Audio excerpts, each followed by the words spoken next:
What up, niggas?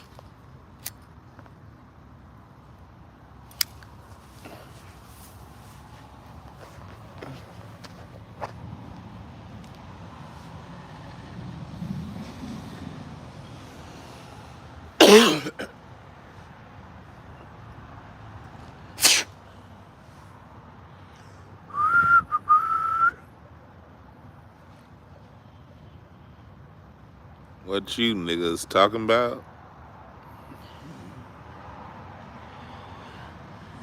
What you niggas talking about? What you niggas talking about? What you niggas talking about? What's up, Rick Rick?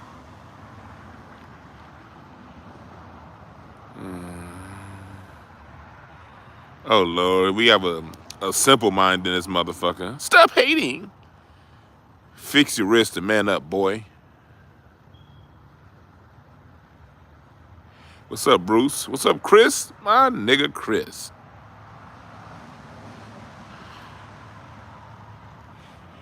Got people coming in, running their mouth. See, one of the issues with today's world is asking a simple question is equated to hate. Nigga, everything should stand a question.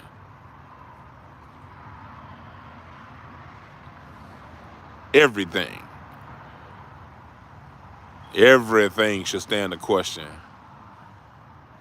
If what you believe cannot stand up to questioning, it ain't worth believing in. And I ain't here to coddle your feelings. You dig?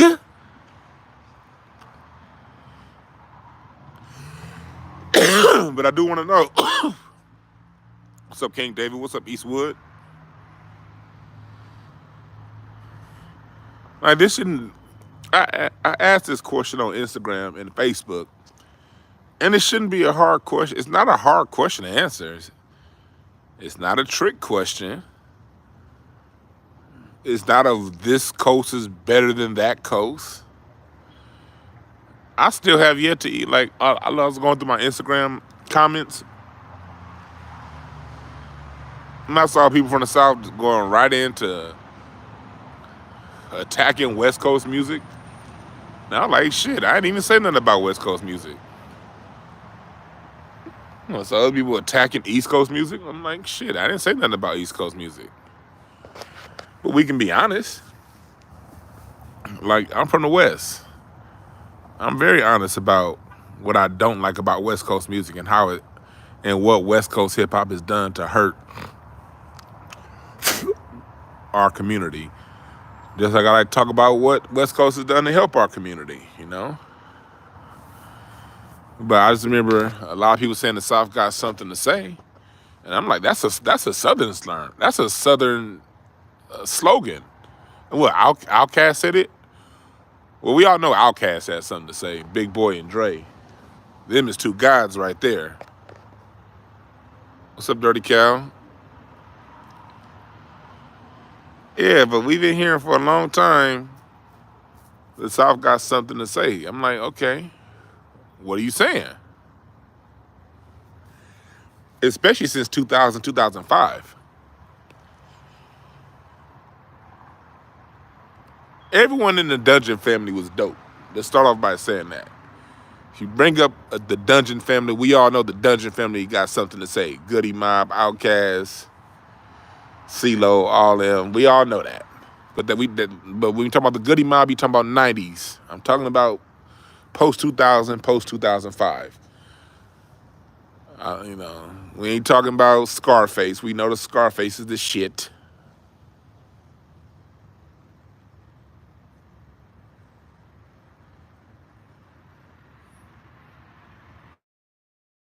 Yeah. He said P-Rock called out drill. Well, P-Rock still got to rectify himself and stop calling it hip-hop. I can't listen to a damn thing P-Rock got to say as long as he's saying hip-hop is Jamaican.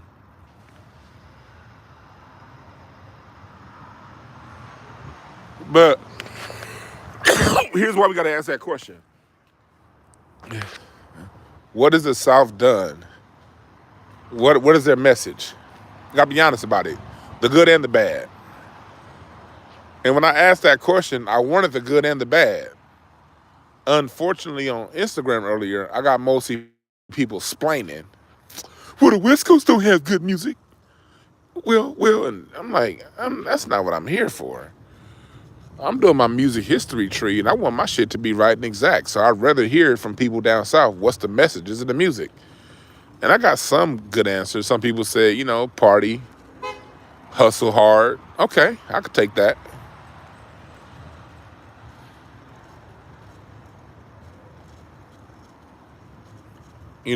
So like for instance, like hit West Coast. West Coast music, the bad, the good, militancy, resistance to the government. The bad, gangsterism, and abusive weed smoke. That's the problem that West Coast music has. West Coast music introduced glorified thug life and gang life.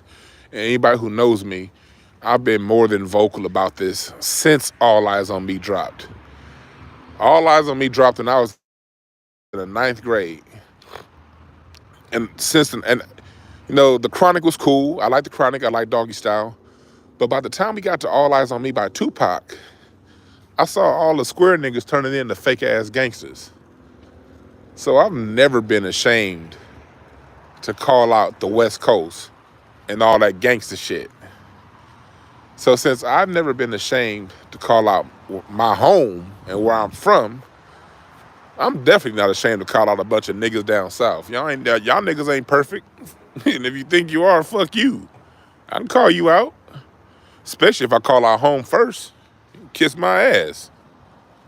What's up, Kenneth Berry? What's up, Jayla? Yeah, like West Coast music it wasn't just smoke weed, it was smoke weed every day. Like everything was about, no matter what happened, go puff a joint. And a lot of people fell in that trap. That's just being real. I don't have a dog in this fight. I like music. I look at music as a tool to uplift the spirit and get you through to the next day. So I'm always going to question how it's being used. Dig it?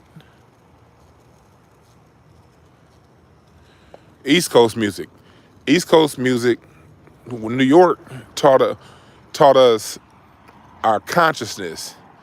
New York taught us who we are, in East Coast, Philadelphia too, taught us New Jersey.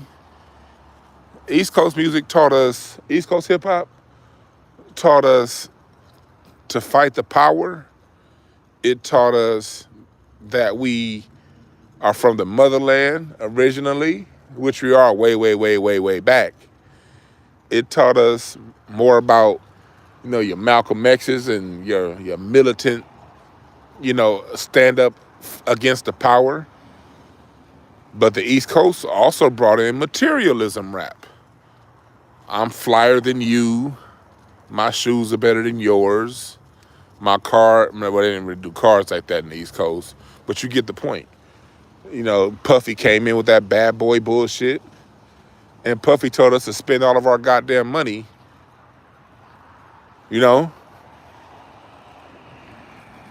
West Coast music taught us to degrade our women. West Coast music taught us that, when they objectify women on the highest level, to the point to where women do have a gripe when they talk about being objectified. You see how I can talk openly and honestly about the music that I love and where I come from and where it went wrong? West Coast hip-hop also, in this current state, is teaching us knowledge of self. That's what Kendrick's album is. So I asked the question, what messages has the South given us? Since the South got something to say, since the South has been basically putting out the most popular music for the last 15, 20 years, what has the South taught us? That's a very honest question.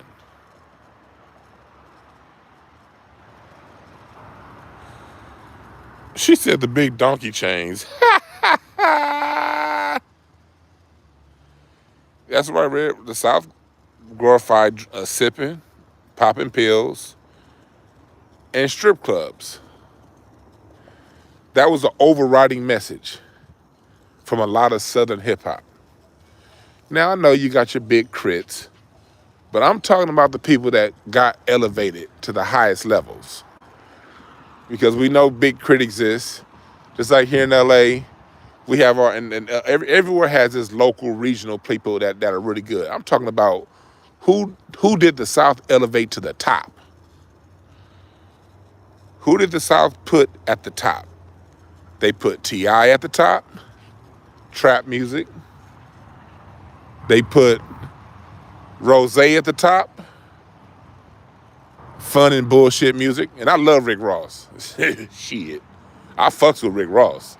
I love all this, man, shit. Don't get me started on how much I love Rick Ross's music. And so like what I was getting on Instagram today was a whole bunch of people saying, I just asked a question and they got in, man, you ain't heard of such and such. Man, you ain't heard. And everybody kept bringing up Big Crit. I'm like, nigga, I've been on Big Crit since like 2010, 2011, I think it was when I found out about Big Crit. 2010? Like, that's old news. Like, Big Crit is like, no, nigga, I know who he is. And I'm still asking my question. I know who the fuck Big Crit is. Got all of his albums. Still asking the question, what is the South's impact on hip hop? Overall, what, Shorty Low?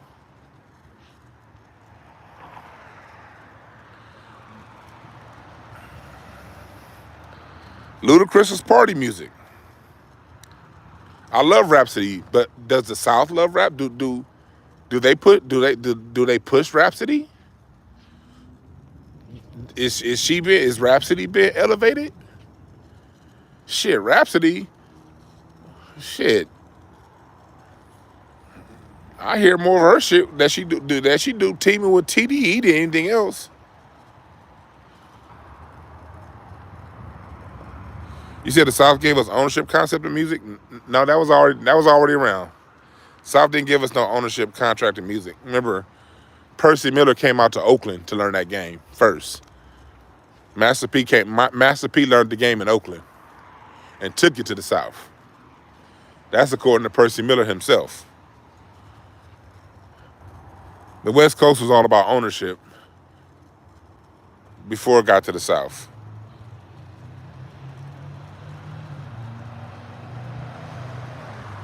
That's a good one, natural immunity, yeah. Like the South, we gotta ask some questions. Because to tell you the truth, yes, when we talking about the positive and the constructive side of the game that the South brought, the other side that is outweighed by the bullshit.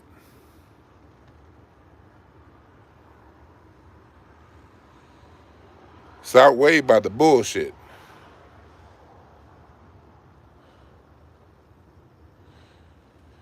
Because when the music got down south, after you get past organized noise, gone are the live instruments. The harmonies, not there. Even in their R&B, you know, the South, that's Usher. That's the whole of faith, that sound.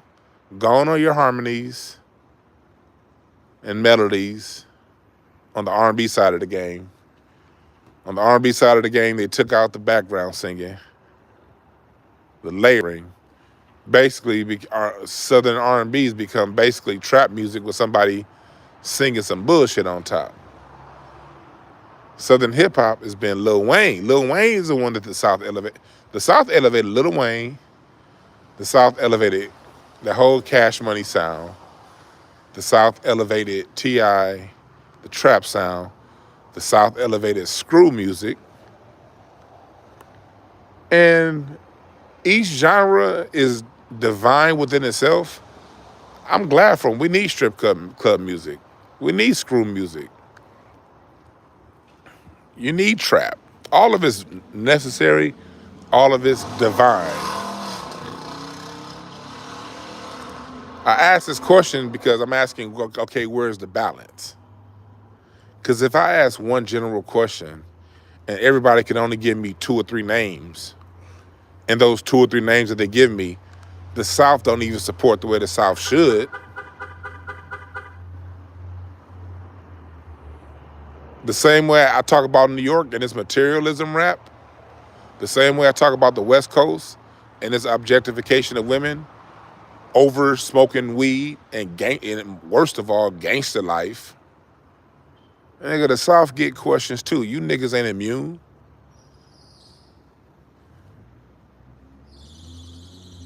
You niggas is not immune.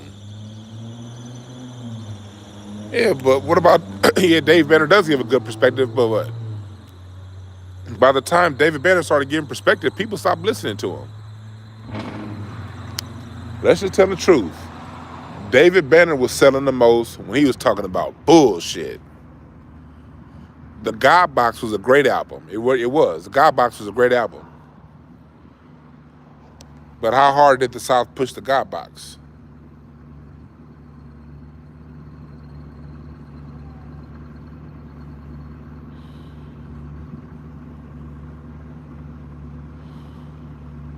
This nigga sitting there and said modern jigabooing. You niggas are stupid. You niggas is dumb. What's up, Mac Jew the trucker? You niggas are stupid.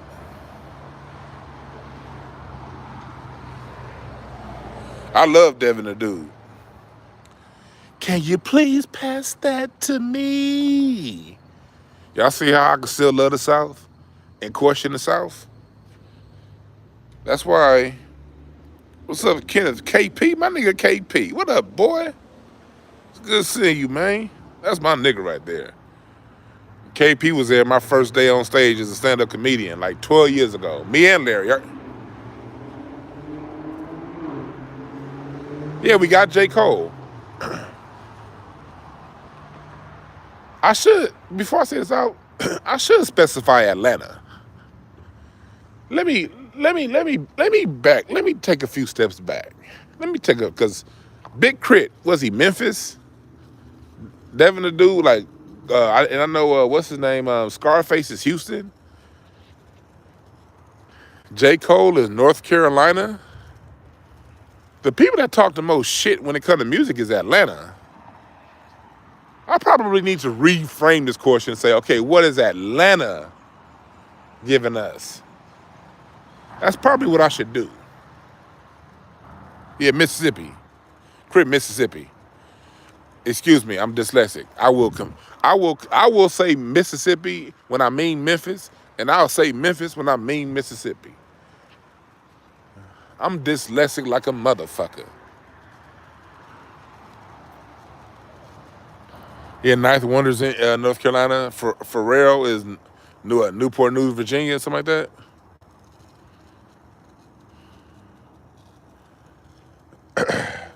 I should ask. That's what I'm gonna do. I think I'm gonna do a show. What specifically has Atlanta given music? Has Atlanta taken more than it's given?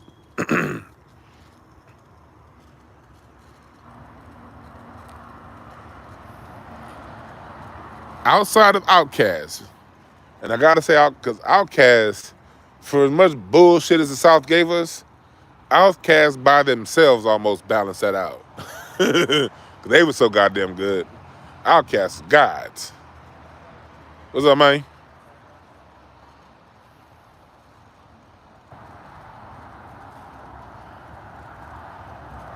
No, because like we gotta ask these questions because I'm tired of the South doing all this talk. We run the music industry, we run music, but the result is trap or die. The result is get it how you get it. Okay, you control it, but what are you giving us? Booty, booty, booty, booty, rocking everywhere. Is that what you do with your control? Is that what you're doing with your power?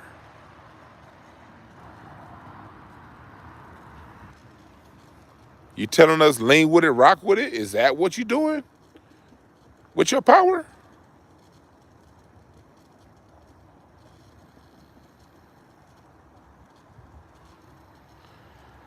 No, we got to ask these questions because music is important.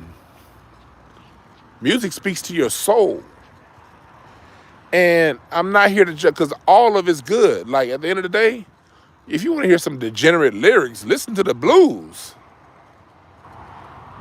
This motherfucker BB King got a song that says, "Don't answer the door, nigga. If your mama call, you just suffer till I get home." Like that's some cold shit. Muddy Waters got a song that says, "The gypsy woman told me you your mama's bad luck child." Memphis Slim got a song talking about. Memphis Slim got a few songs talking about starting fights in a bar. So I'm not here to say all music has to be conscious. I'm not here to say all music has to be pure. I'm not here to say all music has to have a message. What I am here to say is it should have a balance.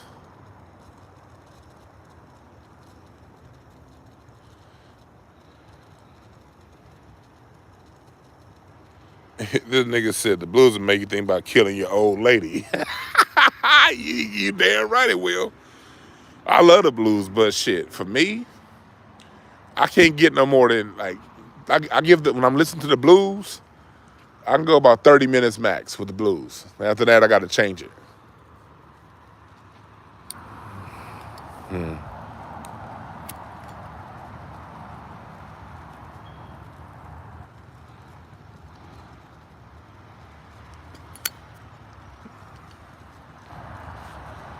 Yeah, we got to ask these questions, people. Because, like, we do have Big Crit down south out of Mississippi. But why ain't Big Crit more famous than T.I.? That's my question. What has T.I. given us lyrically to deserve to be more famous than Big Crit? Gotta ask this question. We gotta ask that question.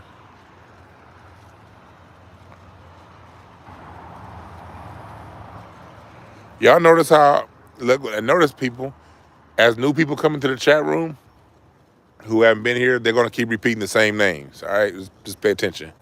Sort of proving my point. I have a whole region and you can give me a handful of people.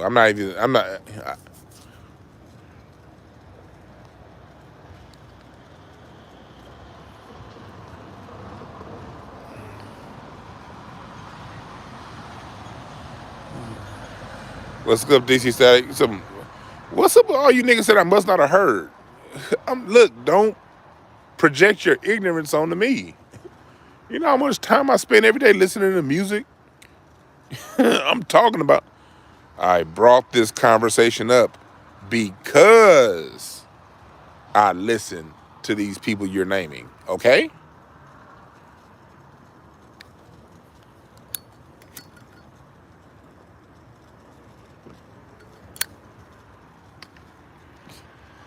No, I asked that question in all honesty.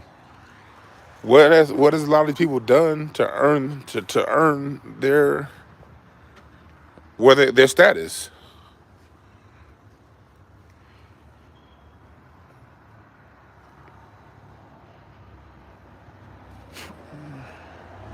Because here on the West, I can speak from here on the West, the person that we love the most is Ice Cube. We got Snoop. Snoop don't really say, and Snoop is one of my favorite. Snoop is one of my personal 5, 10 favorite rappers of all time. I love Snoop. But at the end of the day, Snoop ain't really talking about shit. My favorite is Cube, though. And when it comes to the West Coast, Ice Cube gets the nod. Because he not only gave us good party music, Cube gave us a certain consciousness. Cube's influence is so strong, it helped kick off the '92 riots. you can give Cube a lot of the credit for the 92 riots because of the way he voiced the sentiments of how we were feeling on death certificate. In the West, Tupac was 50-50. Tupac claims the West. So for people who want to say, well, he was born in the East, no, he claims the West. So I'm going by what he claims because Tupac got his musical roots in Oakland with Digital Underground, Shock G, and all them. Tupac gave us some bullshit, but he also balanced it with some true revolutionary music. Nipsey Hussle. You saw when you see how much we cared about Nipsey. Nipsey's funeral was at Staples Center, not Southern Missionary Baptist Church, nigga. Nigga, that shit was where the Lakers play. Kendrick. Look at Kendrick. You see, the people LA generally pushed to the top are people who did more than just sing a little song. The people we push to the top, the people we have the most reverence for, are the ones that had a little bit of revolutionary spirit in them. Their music made us say, oh, you know what? Fuck this shit. That's who we push to the top. And there are lesser known lyricists out there who also talk a good game. But we push to the top the people that not only have a message, not only have party music, they have a message too. That's who we push. So I'm well within my rights to ask this question. Chicago pushed Common to the top. Message. Now Common on some bullshit now with this Democrat shit. This nigga Common done turned into Roland Martin on this Democrat shit. Like, goddamn, Common. Man, bring back the comment from the B album. Bring that comment back. Let's get the like water for chocolate comment back.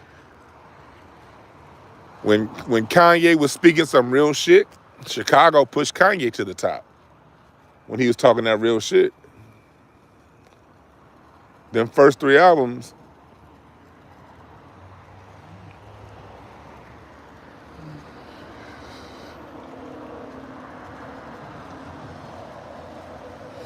but Common, this nigga, I don't know what the fuck happened to Common. Jada said, bring back the light, Common. You're right.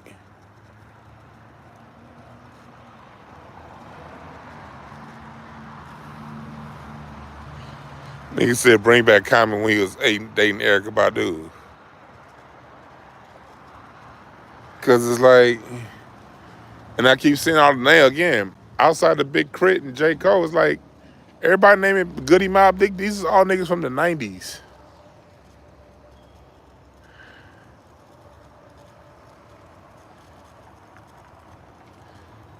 Man, I remember when Common changed. It was when he won that fucking Grammy, an Oscar. What was that movie he was in where he won that Oscar? I'll never forget. It was the last season of The Daily Show with when Jon Stewart was still the host of The Daily Show before Trevor Noah took over.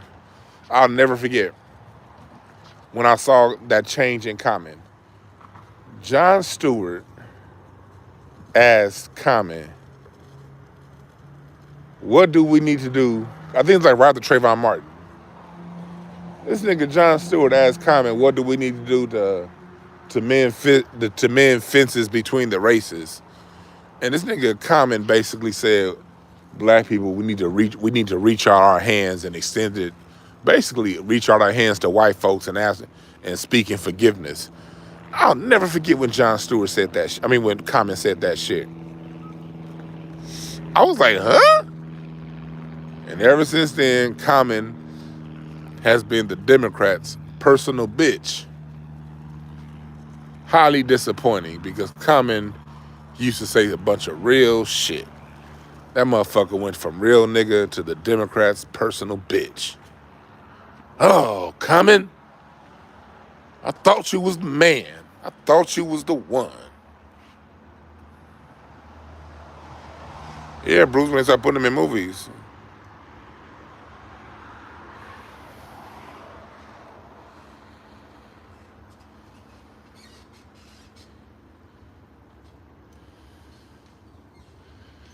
Yeah. Oh yeah, from Helmet. Yeah, from Selma. That was a movie. Selma.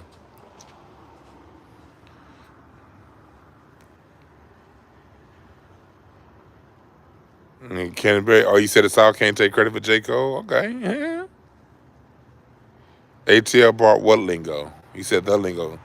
Rap has always had a lingo. All black music has lingo. Black music is always, for the last 100 years, I say always, for the last 100 years, black music has introduced the lingo to the country. And the lingo is always regional. Bebop had a lingo, swing had a lingo, funk had a lingo, disco had a lingo, soul music has a lingo, West Coast has its own lingo. Well, if you want to speak proper terms, lingua franca. That's the proper term. Lingua franca is language spoken in a particular region. This nigga Clinton said nobody regret not having Serena. Y'all stupid.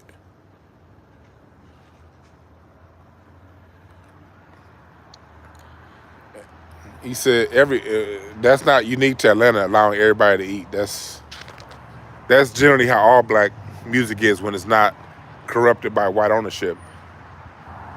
Death Row, the West let everybody eat. Shit, Death Row, nigga. Why y'all think they hated Suge Knight so much? They didn't give a shit about Suge Knight being a gangster. They hated Suge Knight because Suge Knight would go into these Jewish record executives' offices and shake them down for more money and get them out of get artists out of bad contracts. Suge Knight had a reputation for going after the white boys. TDE, everybody's eating. Like, everybody eats. Like, that's fairly common in music. You know? It's fairly common. There's nothing unique to the South.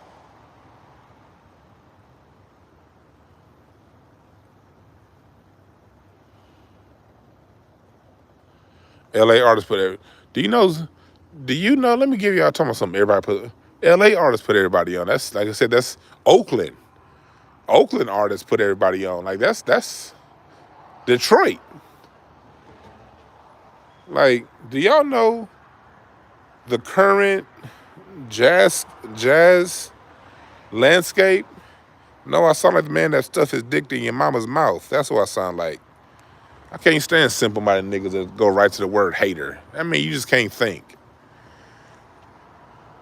Back to what I was saying. Snoop, do y'all know that the current West Coast jazz scene can be given credit for popping off the way it is because of Snoop? Yeah. Kamasi, Terrace Martin, all those guys. Snoop Dogg, when all those cats were like teenagers, Snoop gave them their start in music. And they've since taken that money and created a whole new jazz sound that's now gone across the world.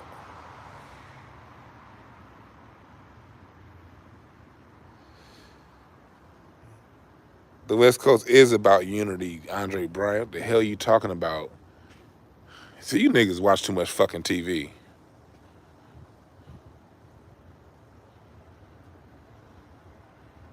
You're right, Jayla. People can disagree without being a hater. People can have a difference of opinion and not be hating. Maybe you. See, that's a level of simple-mindedness. You said Drake wouldn't exist without the South. Okay, now, fuck the South. Then, if the South is the reason why Drake exists, fuck the South. God damn it, Drake is worse than all this shit. Drake been giving you niggas the same album for 12 years, and y'all still buy it. Drake is literally ghostwritten the same song and the same albums for 12 years. No new innovation in music. I'm not gonna put Drake. I'm not gonna do that to the South. I'm not gonna put Drake on the. Drake is Canadian. What's up, Big Pontiac? Drake. I'm not gonna blame the South on Drake. Drake is Canadian. That's Canada. That's Canada. Elvis was once the biggest artist in the world. That don't mean shit.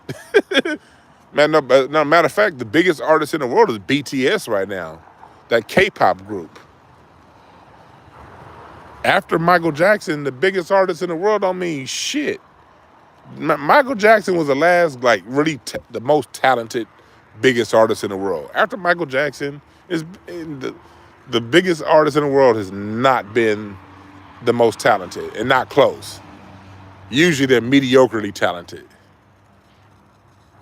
BTS is the most popular artist group in the world, and they don't do nothing but 90s pop, 90s R&B.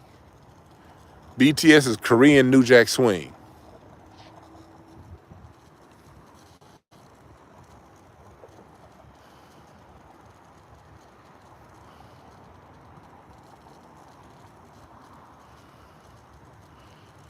What's up, Jay Smooth? Yeah, I ain't gonna put Drake. Yeah, the Cash Money may have put up money, and Jay Prince. I know Jay Prince had money in on Drake. Yeah, I get that, but no, he's Canadian. I'm not putting him on. I'm not gonna do that to the South. I'm not gonna do that to the South.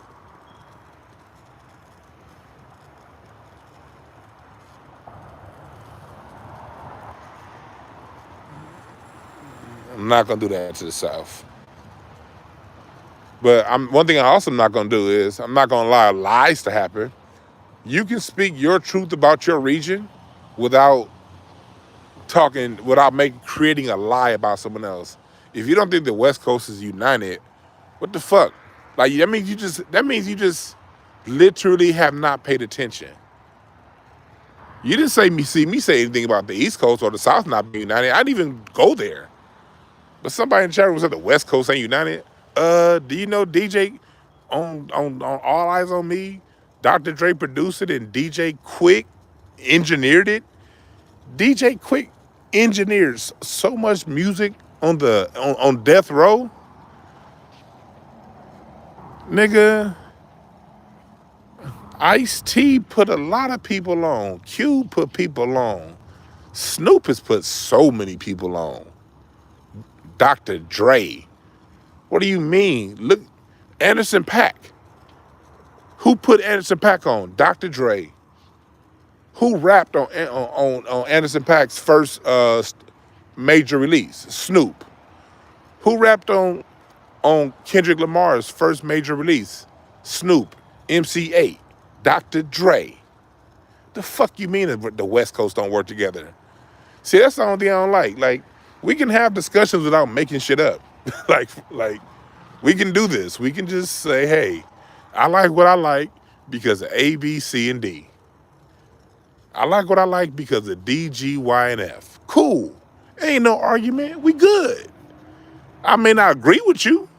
I may think that what you saying sounds silly, but that's a fast-ass motorcycle. God damn. I may not agree with you. I may think what you're saying sounds silly, but it's all good. But when you come saying the West Coast don't stick together, nigga, the fuck is you talking about? What's up, Butter Love? Everybody plays. Look, Nipsey was on Crenshaw and Slauson. The West Coast Get Down, Terrace Martin and the Jazz Guys was on 43rd and Crenshaw. 40s hood, 60s hood. Nipsey would still collaborate with the Jazz Cats in a rival hood. One thing about LA, hoods come together for the music. Like, do you know how many times I've been in the studio with Blood sets and Crip sets at the same time? How many times I've been in the studio with 8 trays and 60s in the studio at the same time? Niggas that would never get along on the streets. But if it's about that music, nigga, they with it. Nigga, DJ Quick and MC8 from rival hoods. They had a beef. You know what they did? They squashed their beef. And like men, they still do music together. I mean, I can go up and down the list about West Coast unity between R&B, hip hop, jazz, and whatever else. But that's not the point of tonight's broadcast or tonight's talk, Q&A. We ain't talking about the West Coast right now. I'm asking a question. What is the message, the overall message the South has given us since they've controlled hip hop? What is the message? What's the overall takeaway? What is the South known for? When we think of Southern music, we think of blank. What is that?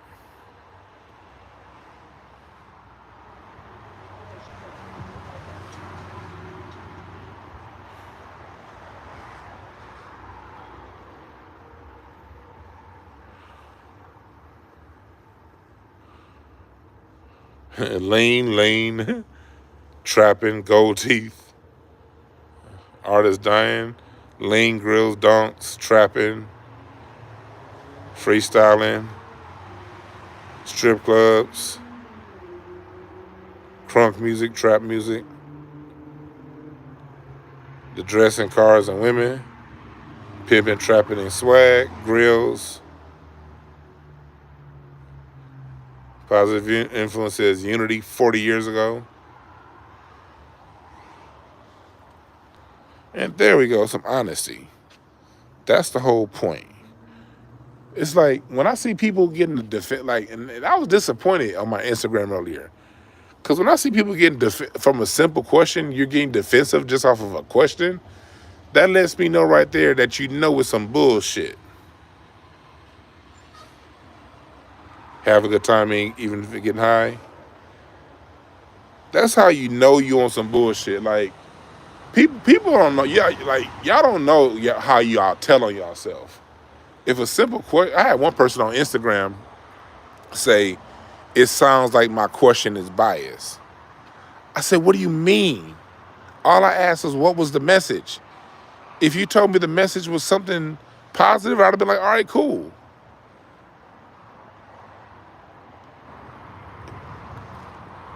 But they went right into, oh man, you just like West Coast music. And I'm like, nigga, I just asked a question. Pull your thong out your ass and answer the fucking question or keep scrolling. I was very disappointed.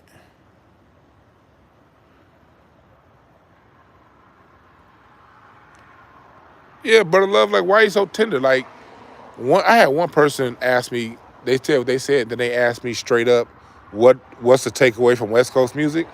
And you know what I did? I didn't say he was a hater. I answered them. When people ask me, okay, what did the West Coast teach us? I said the West Coast taught us to disrespect our women. The West Coast brought in that bullshit ass gangster shit that I can't stand.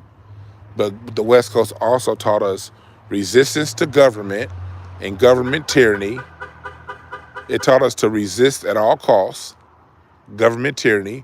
That's why riots pop off in LA. That's why even though George Floyd wasn't killed in LA still had a riot. I'll never forget when after George Floyd was killed. Me and my wife was sitting in the house and we was hearing sirens every 5 minutes going up and down the street. I could not have done one of these lives with a couple of days after George Floyd was killed. Sirens all up and down from niggas starting shit. That's why they say so goddamn militant. It's in our music. And the West Coast also teaches knowledge of self, i.e. Kendrick's newest album, and The Heart Part 5. So I could talk freely about the detriment the West Coast has brought us. What's up with you niggas? What's up? We gotta have a talk, Southern niggas. I think it's you niggas that follow Kevin Samuels too close. And rest in peace, Kevin Samuels. But I think it's you niggas that worship him.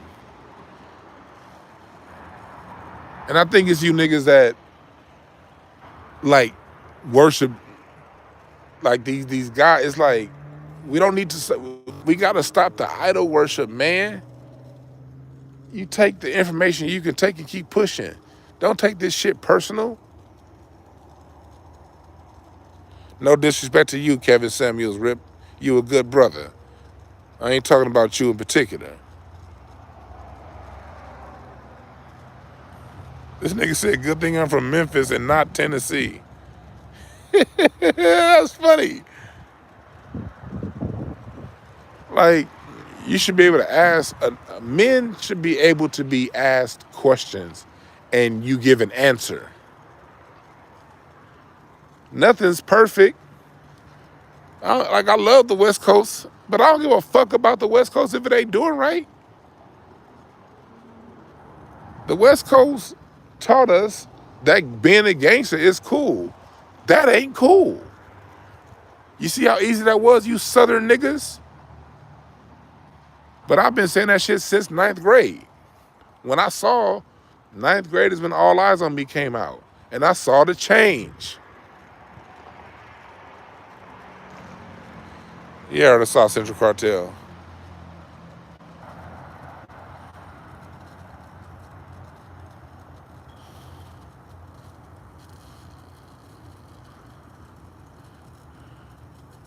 It's so easy to admit where your shit go wrong. Because when you admit where you can go wrong, you can fix it. I've had major issues with the West making gangster shit cool. Tupac specifically, Tupac and Snoop. And I've done nothing but all my years working with kids on the West Coast here in LA. My number one message to them was talking about how bullshit the gang life is. I felt a personal responsibility when I worked with children to bring that up because I knew it was in the music. I saw the poison. You see how this work? You sensitive niggas. You niggas that get your ass tickled when you questioned. Oh, I do not have an issue fucking with y'all. That we got to get that shit out of the black community. Men who get their ass tickled when you ask them a fucking question. That shit got to go. That shit has to end, and and I have no tolerance for it. Ask a simple question and niggas getting hurt. What the fuck is wrong with black men? What the fuck is wrong with us? I don't have any sympathy for black men who get hurt at a fucking question. I don't have any feelings for you. It's like, nigga, maybe you didn't have a daddy to tell you, nigga, stop crying and put your chin up and stick your chest out, nigga. The fuck you hurt for?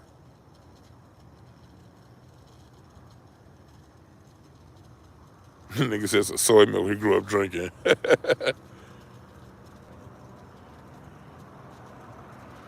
Yeah. That's a good point, Courtney G. Things about how you express black empowerment through your music. Yeah. Because, like, me identifying the poison in West Coast hip-hop gave me a target to focus on when I would speak to the youth, when I would coach basketball, when I would mentor children. That's what that did. That's what that did. I knew what to speak on. I knew how, okay, I know these niggas, these little kids I work with, they getting told being disrespectful to women and being a gangster is the way to go. How you doing? I understood that the music was telling the kids, disrespect women and be a gangster. So when I was working with the kids, I knew exactly what to target because I identified the poison. I didn't go around saying, man, West Coast hip hop is infallible, man. Man, West Coast hip hop is perfect. Man, Snoop sold 1 million pre-sales on Doggy Style. He can't do no wrong. I didn't do that gay shit, nigga.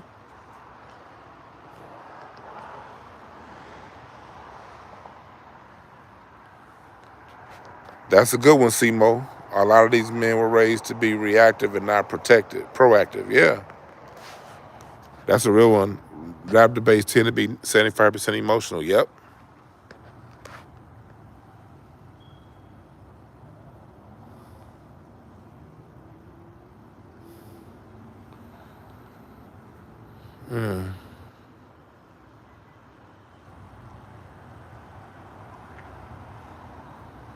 You said you gang slide. What the fuck is that?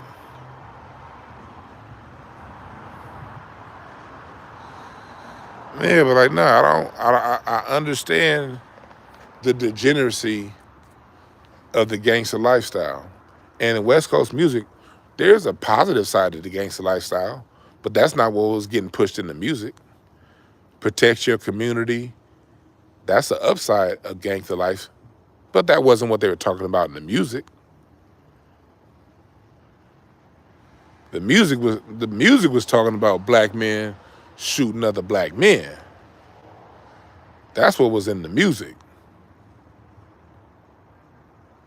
The music wasn't about other than like I ain't talking about Ice Cube. I'm talking about as you get into mid-90s hip hop, West Coast hip hop, as you get into the 2000s, the music was glorifying bullshit. And that's just true. And too many black men fell in that trap. I'm not talking about the brothers who grew up in the hood. They was with their homies. And then later on down the line, the cats that they grew up with ended up becoming, they quote unquote gang. I ain't talking about them niggas. That was about a little less than half of them. The other half was niggas who heard that shit in the music, and I saw it happening right in front of me. Niggas that had 2-parent households. No, your parents got dental insurance, but you want to be a Crip. And you don't even live in the hood like that. You live hood adjacent. So one thing about the hood in LA, it ain't every block. Like certain areas is real oppressive, but like once you get west of the 110, west of Hoover, especially once you get west of Hoover, not even Vermont, like 83rd in Vermont was a shitty street. Gangster this, gangster that. But if you go up to 93rd in Vermont, nigga, that's old people walking their dogs and shit. Quiet as hell. The hood has always had pockets. So you always had these niggas that live down the street from where the hood activities really go on. But because of the music, these niggas want to be gangsters now. I saw the music do that to niggas in 95, 96, 98. I'm looking at niggas like, Terry, you a Crip now too, nigga? How you a Crip and your daddy worked for the city and your mama worked for the county? And y'all drive a Lexus GS 400. And your parents got enough money to put you in whatever summer program you want to be in. The fuck you doing being a gangster, nigga? I saw that shit.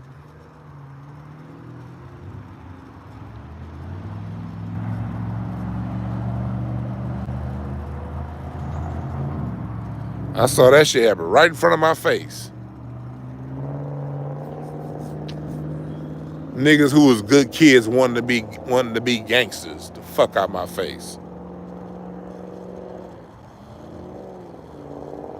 I get nobody wants to be a mark. I get that.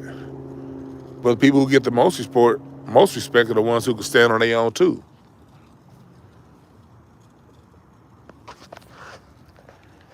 I know other niggas though, they whole gangster shit came because of the situation that they were in. I had a dope talk on that with my man St. Nick. That podcast is gonna be dropping in a couple weeks. We talked about the difference between the gangsters and the squares in LA.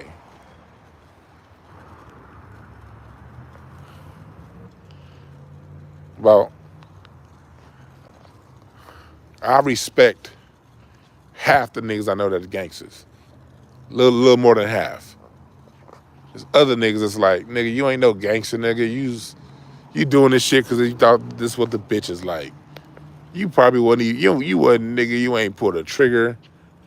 Nigga, you ain't done nothing but jump in on a fight when everybody else was in on it. I remember y'all ever hear about that fight with Tupac at the Comedy Store here in LA? I'm gonna tell y'all a quick little story.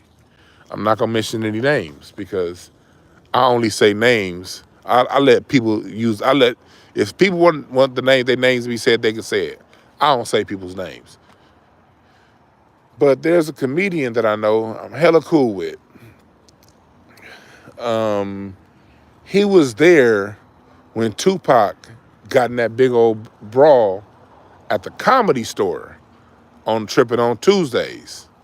If y'all see the documentary, I think they may have mentioned that fight in the documentary, I'm not sure.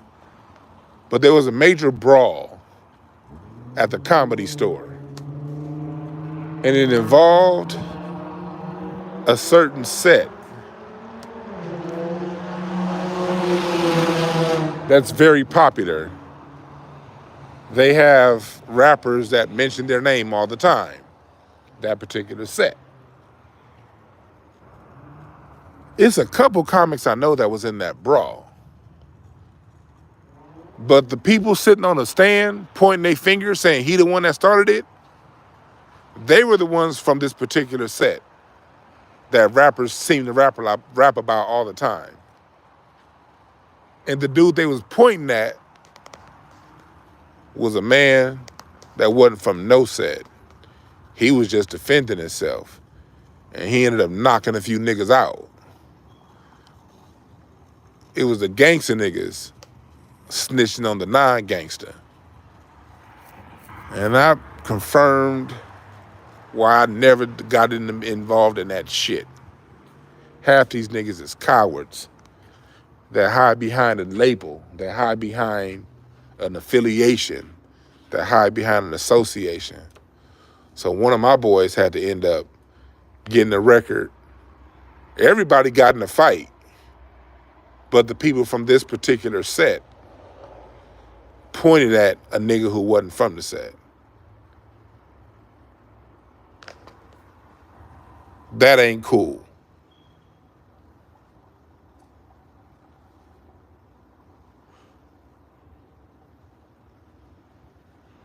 Nigga said South gave us Charleston White.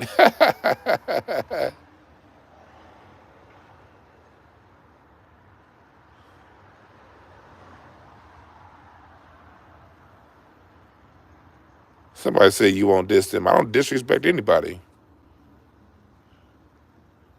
What's up, Alf? Appreciate that.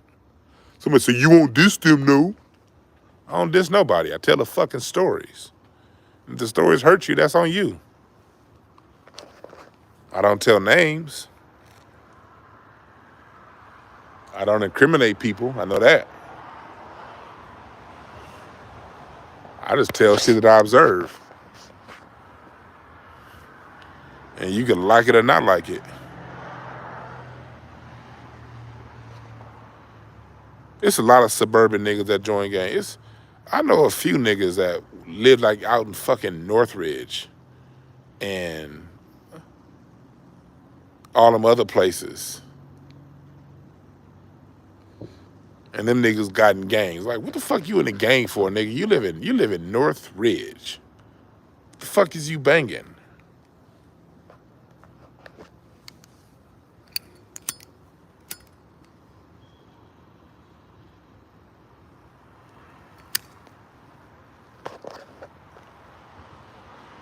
Yeah, but I don't respect it. I don't respect it.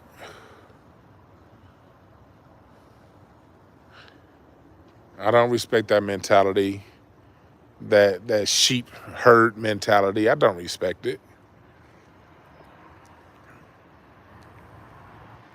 See, I respect scenarios. That's about how.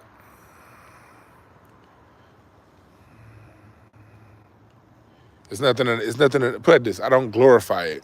And here's another reason why I don't glorify that lifestyle. All my years growing up in LA, all my years growing up in LA, I observed the code, stayed in my lane, stayed out their lane, do what I do. Now we got white people moving all up in our neighborhood, kicking us out. And y'all letting these motherfuckers walk their dog at 5 a.m. when y'all wouldn't let another black man be out at 5 a.m.? I'm not cool with that.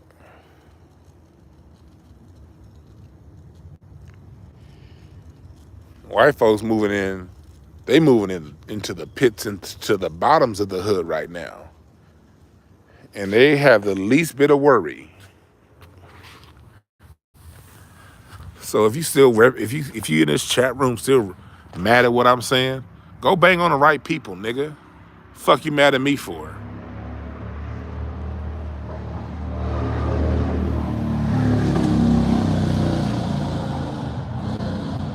You said different rules for different hues. Yep.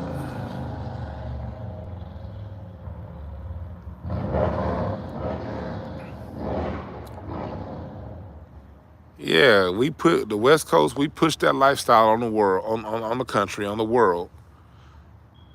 Now when it's time, when our neighborhoods have been literally taken over right now. Literally.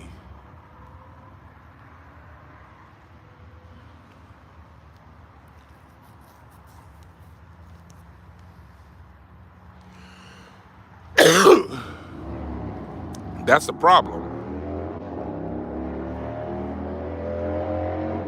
There's nothing wrong with being gangster. Just be gangster on the right people.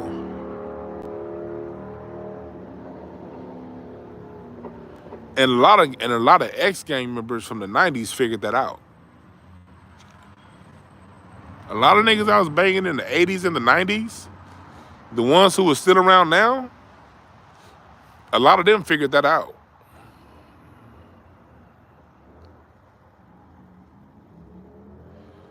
It's a lot of former street niggas who are your dopest promoters now. They're your dopest music managers. Like, it's a lot of niggas that realize, okay, maybe I'm not gonna be the rapper, but I can manage these artists. A lot of your street niggas that figured out, they're A&R now in the music industry. Going back to West Coast Unity.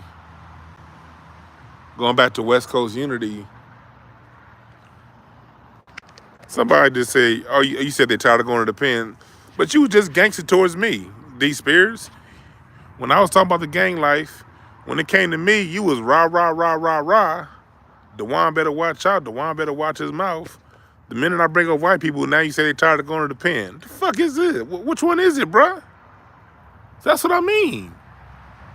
I'm just trying to talk open-mindedly because I know we got problems in the hood. I know we got problems in Black America. I'm trying to speak to black people about problems that black people are facing, getting hostility in my chat room from people mad at me for speaking about problems that black people are facing. Then when I just ask a simple question, why don't they turn that shit on white people? Oh, they don't want to go to jail. That's what I'm talking about right there. That right there. We men now. Now, if we was teenagers, okay, I shouldn't be talking like this as a teenager, because teenagers are the ones that's in the middle of that. Nigga, we grown men now. We in our 30s, 40s, and 50s.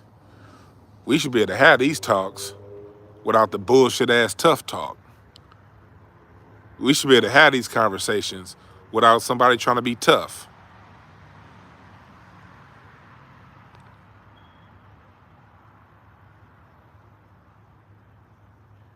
How tough, Tony? And I know the dude that put Lil Wayne on the set. I'm not gonna say his name. I heard that whole story. I remember when I was at All-Star Weekend in New Orleans in 2008, and I heard the story back then about Wayne getting put on. But again, I don't say names.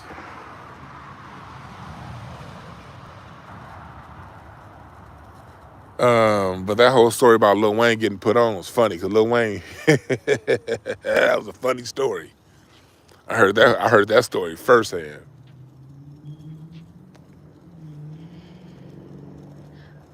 Yeah. Yeah, you're right. He was young back then. But see, it's a lot of gangster niggas. And again, y'all gonna see this when my interview drop of Saint Nick. You gonna hear this us telling the story. It's a dope round table with niggas that used to be in the streets that's now square, and a nigga like me who's always been square. We had a dope ass conversation. But it's a lot of former gangsters because one thing I'll say about them 60s niggas. Them 60s niggas are some of the best businessmen you'll ever find. Nipsey wasn't the only one. Nipsey was not the only smart 60s businessman, and by far. I remember when I used to be up in the clubs all the time in Hollywood, it was a lot of former 60s that was promoting and managing artists, and them niggas had paper. I'll tell you that about a lot of them. And a lot of the gang members in LA overall, the ones who made it out of the 90s, they may have spent some time in prison, but they got out and they still had some kind of, and they got out in their 30s. Them niggas that spent some time in jail that got out, but they got out in their 20s and 30s, or the ones who was able to navigate and never go in, and then now they're in their 40s. Those are some of the best businessmen you're gonna meet. It was a whole, and that's another thing I like about Nipsey. It's a whole, one thing that's going on down in LA from your former gangster class is food trucks and restaurants. There's a whole economy, right? There's a whole ecosystem of like Trap Kitchen, Taco Mail, Mr. Fries. A lot of these niggas is former street niggas. Not all of them, but it's a whole bunch of other like food trucks. I can't even think of some of the names. And these is former street niggas that now they pop it on Instagram, and when you see they food truck pull up, nigga, they about to sell the fuck out. Yeah, Blue Cafe. Yeah, the blue truck.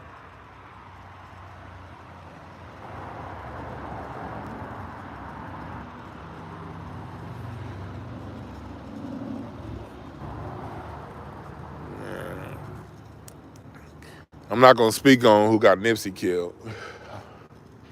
I'm not gonna speak on that. Again, one thing about being raised in LA, I ain't in that shit. That's that right there. I still look at the LAPD as who got goddamn Nipsey killed. That's who got Nipsey killed, the LAPD. If there was anybody within his gang under that may or may not be true. I don't know. LAPD may or may not be true, but I put my money on the powers that be.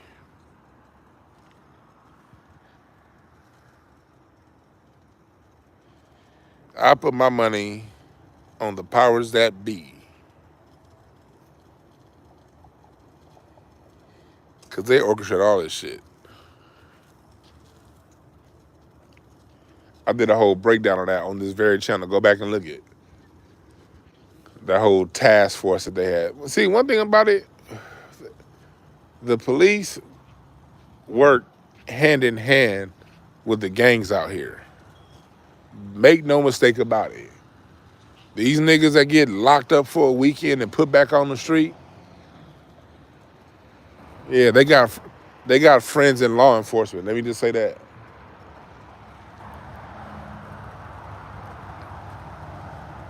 And me being a square nigga, I got contacts on. I know people on both sides of the fence because I ain't involved. And I'm a very social person here in LA. I know a lot of people. So trust and believe. Them cops will be working hand in hand with some of these niggas. Not all. Not most. Just a handful. But it only takes a handful to disrupt the whole pot. Not everybody. It could be 10,000 people. It could be 1,000 people in an organization. Them folks only need their hands on 5 out of 1,000. And that's what, whether it be the streets, and it's the same in business, Hollywood. Ain't no difference. You wonder why Hollywood fucked up? Them people in the suits. Them people that work for them agencies. All you need is one to be the director of marketing, and they be a double agent with one of them alphabet agencies. All you need is a person that's in charge of the budgets and where the money gets spread. All you need for them is to be down with them folks. All you need is the person that green lights the films to be down with them folks. And we know, read the book J. Edgar Hoover's Secret FBI. It talks about this shit. How strategically placed they do this in that book. So you could have a company like Disney or Warner Brothers or whatever. It got 10,000 employees. You only need 15 or so out of 15,000 employees. You need about 15 or 20, maybe even less than that. That's down with them folks. Now, every image you see on your TV screen is controlled by them folks, but you think it's Disney, you think it's CBS, you think it's Warner Brothers Records, you think it's Sony. You see how the game works?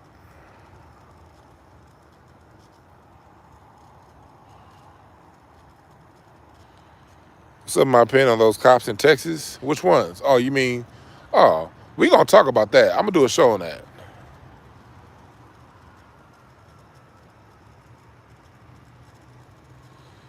Them cops is punks. That's what they are. Cops in Texas are punks. But look, let's not act like this is the first time. What did Pop say on Boomerang? But it don't stop there. Do y'all remember Sandy Hook? The police were outside Sandy Hook too. When them white kids got killed in Sandy Hook, yes. The police were outside there too. Go look it up. We got a pattern of the police not running in and helping kids getting shot.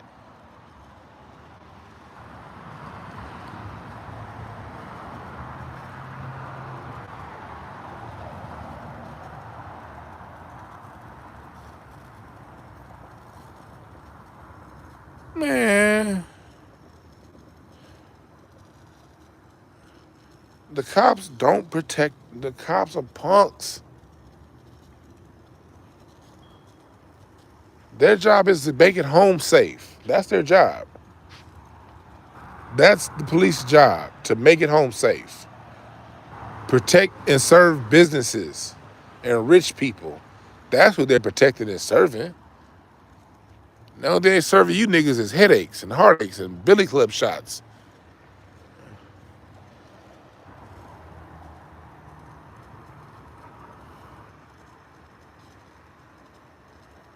Well, cops are punks. If you hired, if you have a pathology as police officers of ganging up on innocent individuals, and then when it's time to be needed, you gone out there.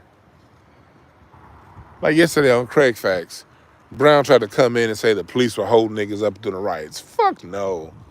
I love Brown, but Brown lived in Pasadena. I'm from South Central. The niggas ran the LAPD out. Now, over in Ladera Heights, maybe over in other sides of town, the police may have had an upper hand, but in the hood and South Central, when the shit got to going, them niggas left.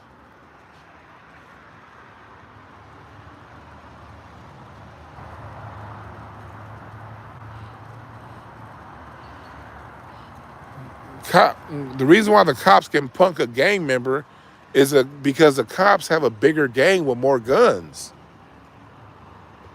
You'll never see a cop punk a gang member, and not in LA, one-on-one.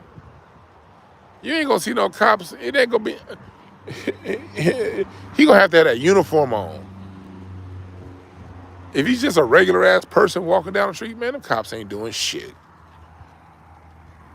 You get pulled over in LA, it's gonna be 3 cars behind you. Like nowadays, it's very, very, very rare, especially at night. If you're getting pulled over for a simple ticket, you could have made an illegal left. If it's at nighttime, it's gonna be at least 2 cars, sometimes 3.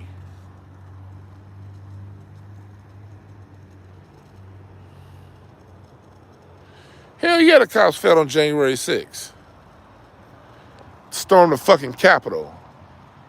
They had intel this was gonna happen, and they weren't even prepared.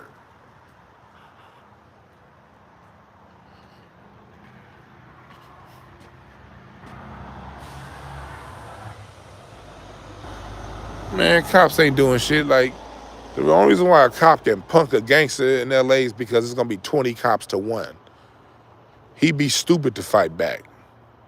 You'd be a dumb motherfucker to fight back to a cop when they got a whole. But I tell you this though, the cops still don't go that far here. They really don't. They're not beating people like they was in the 80s, and that's for good reason.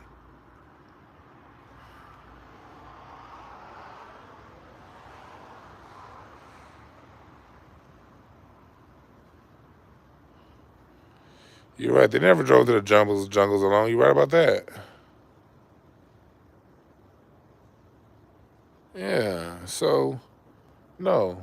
Police officers, don't get me wrong, I still respect police officers. I still do. I still believe the police have a role. I just think the police role needs to be redefined. Let me tell you something else about cops. Cops are overworked in certain areas. It's a dichotomy. It's a paradox. Really, it's a paradox. On one hand, being a police officer is a very easy job. I know I've been told so by plenty of them. But on the other hand, they ask police officers to do too much. Like police officers, like when it comes to giving tickets, they want police officers to give tickets. They want them to respond to domestic violence calls, to mental health calls. They want them to write up reports. Then they gotta go and show up to court. And then they gotta be they gotta search for drugs. They gotta look for people with DUIs. It's too many fucking laws on the books. Like, first of all drugs should be legal. Police officers shouldn't even be preoccupied with drugs. If a person got cocaine on them or ecstasy or crack or whatever the fuck they do, these drugs are gonna be here anyway, so just legalize all that shit. Why should cops have to go around looking for drugs? You know? When it comes to mental health, it should be full-time mental health staffs in these cities. I know, I worked mental health for 15 years. I know how this shit should go. Because one thing that I did at my last job, we would get the crisis phone. My last job had a crisis phone, meaning if a child had an outburst, if you had this phone, you were responsible 24 hours a day, 7 days a week. You get this phone for 1 week at a time. And when you have the phone, if a child was in crisis anywhere in the agency, really anywhere in all of Los Angeles, California, like when I had the crisis phone, my jurisdiction was from the beach to the Inland Empire, from Palmdale to Long Beach. That was my region when I had that phone. And I would get that phone once a week. For a week, every 3 to 4 months. And when I didn't have the crisis phone, my regular clients, if they were in crisis, we were expected to be on call 24 hours a day. If one of our regular clients, usually I have 15 to 20 clients at a time. We were on call 24 hours a day if they were in crisis. So I'm coming to you from the point of view of someone who's gotten calls at 2 a.m. of a child getting ready to stab his mother. Yes, I've gotten that call no less than 5 times. So when I would get there, one time in particular, there was one client I had, they stayed in Watts. And this is one of the hardest calls I've ever been on. I go because the child found in the alley behind where they lived, it was like an old couch or like an old table. Whatever it was like a plank of wood with nails in it. He ripped it off either an old chair, old couch, old table. I don't know where he ripped it, but all I saw was this big ass piece of wood with nails in it. And he also had a knife. And he was swinging it at his mom. So who gets the call? I get the call. This particular time was a daytime. I'll never forget. I was at the Hollywood Bowl buying tickets for a show. Me and my wife, we go to the Hollywood Bowl all the time. We at the Hollywood Bowl. I'm buying tickets for this concert. It's Friday, 4 p.m. I'm off work for the most part. I get a call. This kid lived across the street from, I'm going to say, well, somebody else, well, this was in Watts. Off Wilmington. So I got to leave the Hollywood Bowl, Friday, L.A., from Hollywood Bowl to Watts. We're talking an hour and a half. Normal traffic, if it was no traffic, 30 minutes. But Friday to 4 p.m. traffic, hour and a half. So I get to Watts like 5:30. The fire department's there. The police is there. This kid still has a knife on the ground, but he's holding the 2x4 or piece of wood with nails in it. And he's crying. And I'm like, hey, what's up? He's like, I'm a killer. I hate this bitch. And he got this 2x4 in his hand. And the police walked outside. They were like, if we got to come in here, we don't want to put him down with some, they wanted to put him down like with some bean bags or some shit. Because he would not let this 2x4 go. The fire department's there, and they can't do nothing. So who gets the call? Me. I say, hey, look, what's going on? He said, she said she's going to take me back to the foster home. She don't like me. She hates me. So I hate her. I want to kill her. And this is the situation when I get there. I'm like, yo, your mom don't hate you. She just may be a little bit frustrated because this kid had just gotten home from foster care. He had just got re-entered the home. So he's swinging a 2x4 saying he hates her. I'm telling him, no, she don't. And I'm like, you know what? You know what we gonna do? I forgot what I said. I just started channeling. That's one thing I do. Sometimes I just channel spirit. I don't remember what I said. But whatever I said, he put the 2x4 down. I forgot what I said. And he came to me and he gave me a hug. And he's in my arms and he's crying, like uncontrollably. I send his mom to the other room so he can get a break, and it's just me and him. And I'm like, you know what?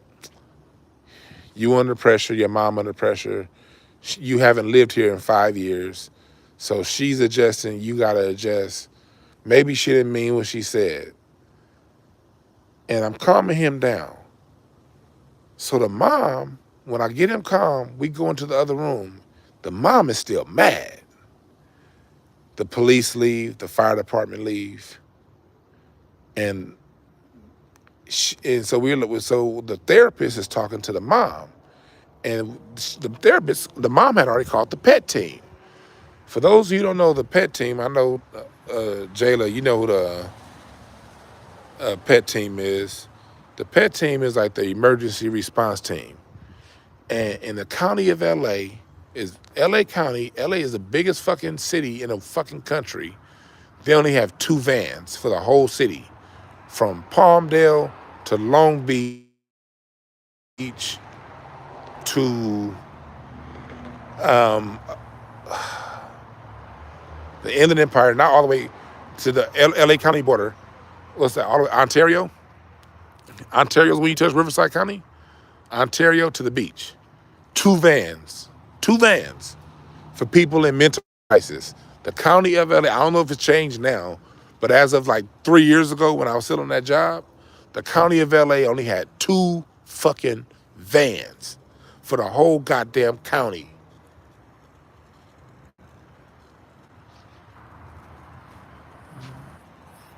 So the boy finished crying in my arms. The therapist is like, okay, so are we gonna cancel the call from the pet team? The mom is like, hell no, he going. And I'm like, oh shit, I just calmed this little nigga down. Now we at 8 o'clock Friday night and I'm in Watts. I'm right by King Drew Medical Center. Well, that's Wilmington. I mean Willowbrook. Watts, Willowbrook, same shit. I'm right by King Drew Medical Center. And these were the years King Drew Medical Center was shut down.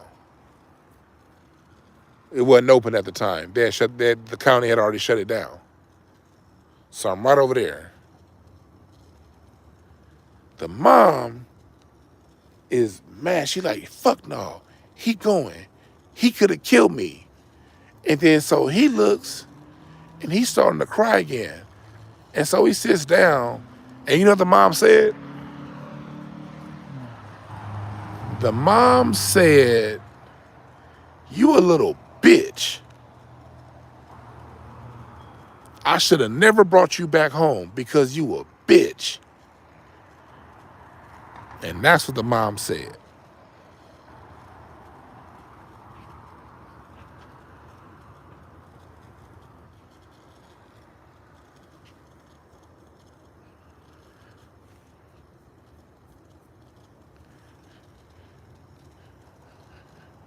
Yep. So naturally, the boy, like, you ever see the air get sucked out of a human being? Like, you know, like when you get punched in the chest and all your air leaves you?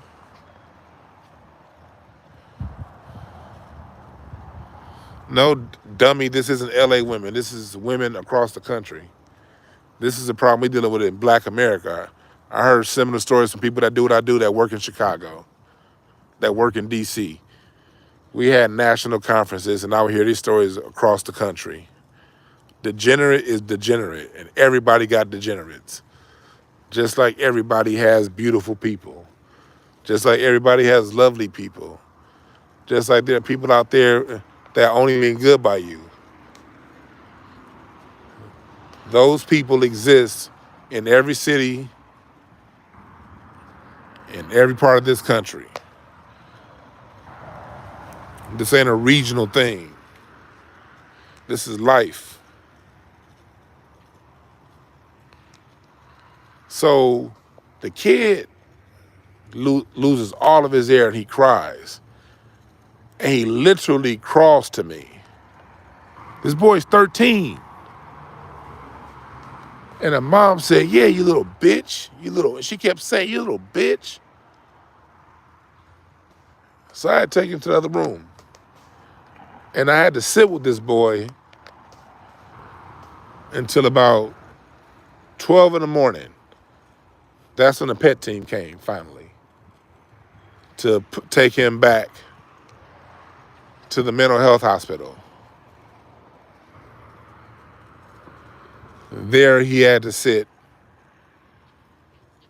and he had to be there for 3 weeks.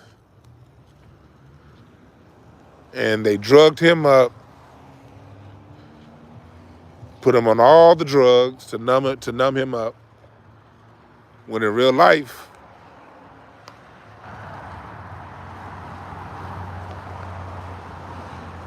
he don't need drugs. He needs his mother's love and his father's attention.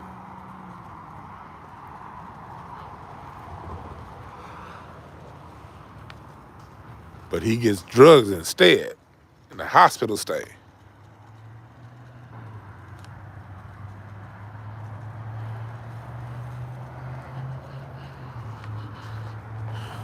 So what happens when that child becomes an adult and they can no longer, and they can't afford medication to quell their problems? What happens to that? What up, bruh? Man. I was just out in Maui for like a week. Are you in Maui? Yeah, it was lit out there, man. Real nature My music tree is almost done, so I'm gonna show it to you. So let me know if you can paint it. All right, let's link. Let's link next week. Okay, for sure. Yeah, for sure. Yeah, my music tree that I have that's done out. I got my neighbor. He's an artist, a dope artist. I'm having them paint that out on a big ass canvas. But back to my story. What happens when that child becomes an adult and they have a triggering incident? How do they resolve that problem? What means do they use to resolve that conflict? Think about this, people. It's a lot of kids that had that experience that in today's medical world, they just put them on drugs. They didn't, like when we was kids, they may have put that kid in baseball, basketball, boxing. You know what I mean? It was men in the community to kind of rough them up and when we was kids. But now, they don't do that. They just give them drugs. How does that child who's now an adult react to adverse situations and they don't have their drugs? That's why you got to walk around and have respect for everybody. You got to respect everybody.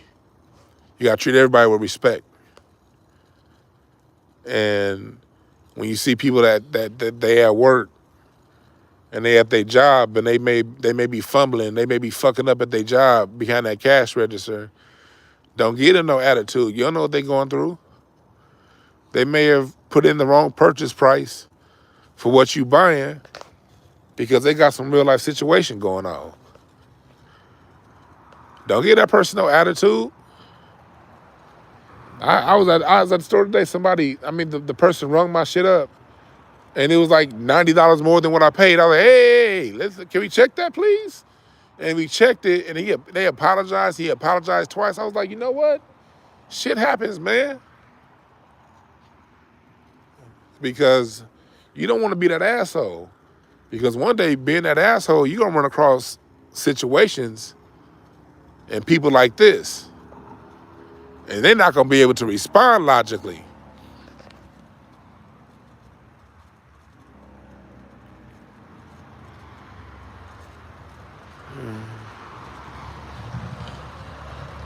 Nigga said yelling 5-star service at a 1-star restaurant. Yeah, you at the Waffle House expecting the motherfucker to come in, you want your waitress to treat you like his name is Jeeves or some shit. Nigga, ain't nobody named Jeeves working at the Waffle House. If you want service from Jeeves, nigga, you better go to goddamn Ruth Chris, some shit like that.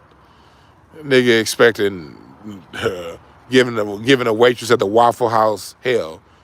If you at the Waffle House, you ought to know good in the hell well your service is about to suck. Nigga, eat your cheese toast and get the fuck on out of there.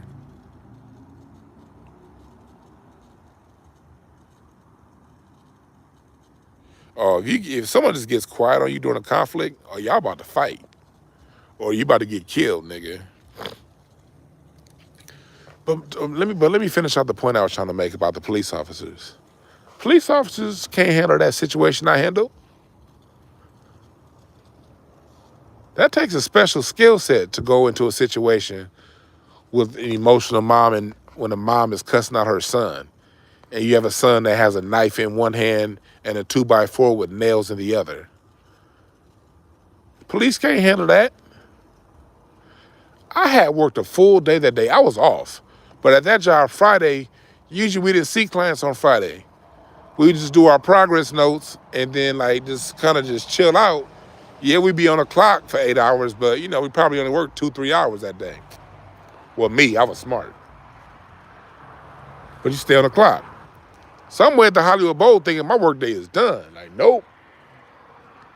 I worked until midnight that night. De-escalating a child. Ready to kill his mother. So, police officers, the people who write the laws demand that they do too much. And then when it's time for them to do the job we want them to do, they scared.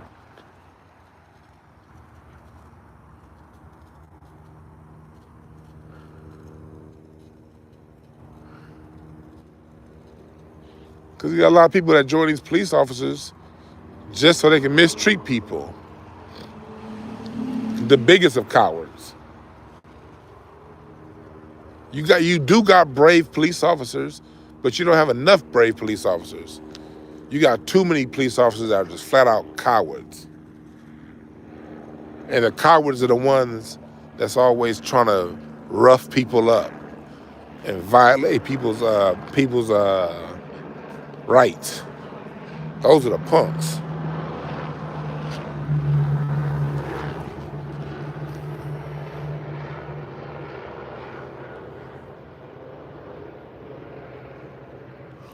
Maybe I need to be well, the hell would I need to be a sheriff? The fuck? Is that what you got out of this whole conversation? I need to become a cop, nigga? I ain't about to write nobody no fucking ticket. Matter of fact, if I was a cop, I'd only write tickets for people who drive slow.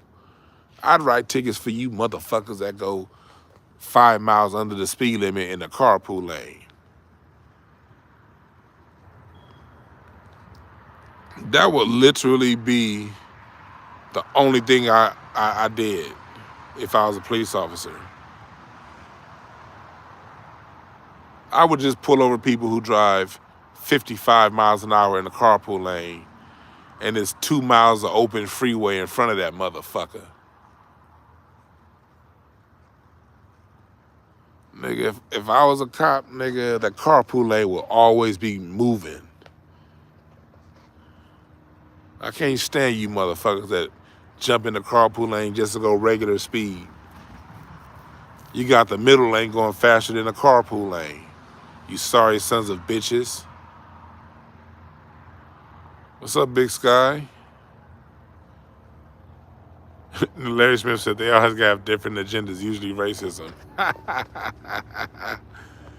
Good point. Good point. See, here in LA, it's been 200 people that's been moved here in the last 10 years, man. Like, we move here. Like, you know how many times I've been in LA on the freeway and I was driving like 92 miles an hour and a police officer passed me up? Matter of fact, that shit happened last week. I was on the 110 and I got on that carpool lane Nigga, I was going 105 miles an hour. And I'm like, oh shit. And as soon as I slowed down, got my feet off the gas, I was like down to like 85. And then I looked back in my rearview mirror. Cop was coming up right behind me. I was like, oh shit. This nigga got me at 105. And that nigga went around me so goddamn fast. Like, if you don't get your ass out the way, nigga, if you don't get your 85 mile an hour driving ass out the way, I was like, whew, thank you.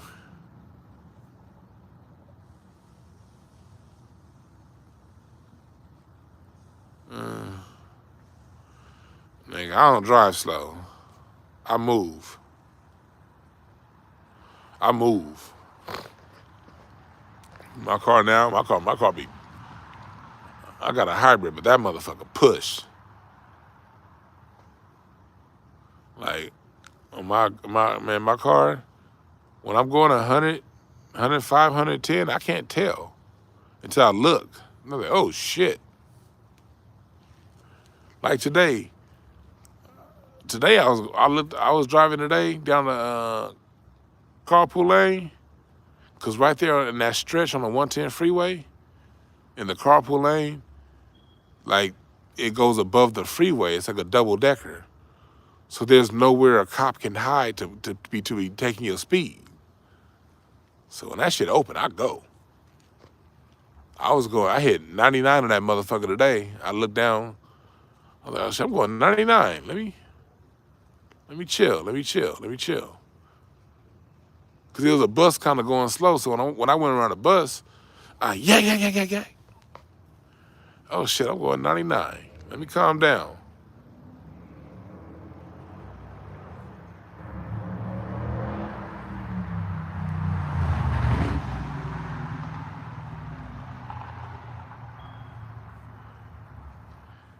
Yes, hybrids can push.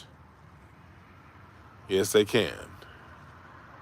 If you got the right one.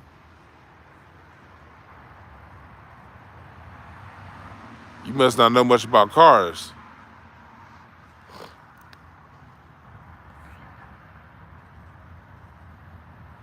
Shit. The takeoff on the hybrid is on the electric side, not the gas side.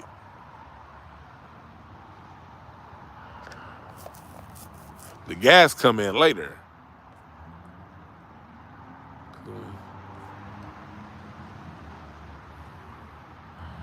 I've never had a speeding ticket. I've never gotten a ticket. No, I wasn't going downhill. I was going flat. I've never gotten a ticket. See, look, y'all gotta understand something. Cops are always down hills and around corners. When you're going downhill, go the speed limit. When you're going around a corner, go the speed limit. But if you got a straightaway and you look in the distance and you don't see no black and white, nigga, you push. You push. Yeah. And then when you're going downhill or around a corner, you lay off and you keep it at about 7 miles above the speed limit. Well, in LA, 75. Anything under 75, cops ain't gonna pull you over for no damn 75.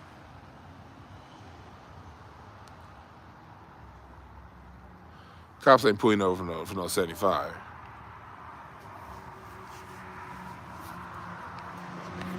In the South, y'all got different rules. When I drove through, I drove to Texas last year.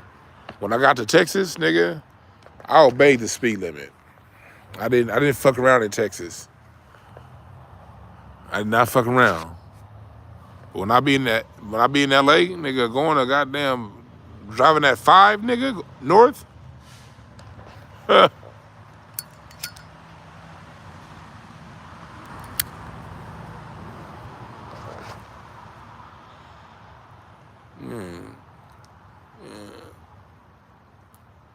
My thing is just Just watch yourself around them corners and down hills. That's where the cops, that's where they lay. And you gotta trust your instincts. Oftentimes my instincts will tell me, slow down. And whenever my instincts tell me slow down, nigga, it's always a, oh shit, I didn't even see that motherfucker. Woof, I'm glad I listened, nigga. It's been a couple times my instincts got me good, like, oof, yes. My instinct just said, nigga, slow down. Oh, all right, cool. Trust your instincts. What's up, Artoons? See, LA, they tried to bring the speed cameras here and same thing, the traffic light cameras, but those aren't enforceable in court, and they still haven't gotten the law changed. So once people found out them speed cameras weren't enforceable, they stopped putting them up. And same thing, the red light cameras. The minute niggas found out those weren't enforceable, people stopped writing them tickets. I mean, they stopped paying. Judges started throwing them out. So they stopped posting them cameras.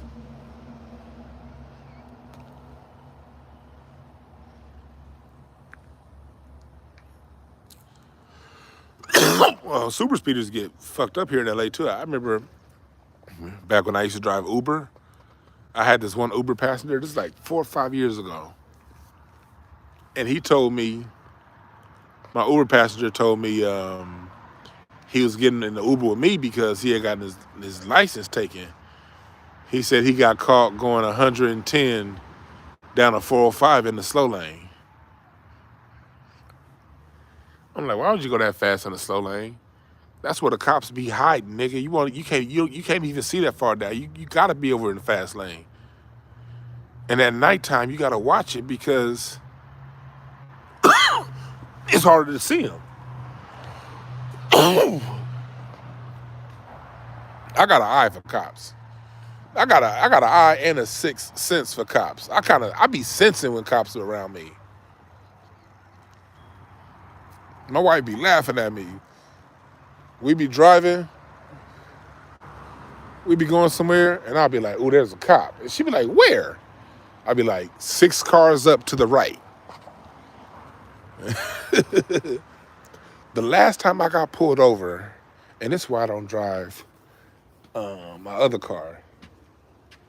The other car is a convertible, and I don't never drive it. I let my wife, you drive it. Got a SS Camaro convertible. I do not drive that motherfucker.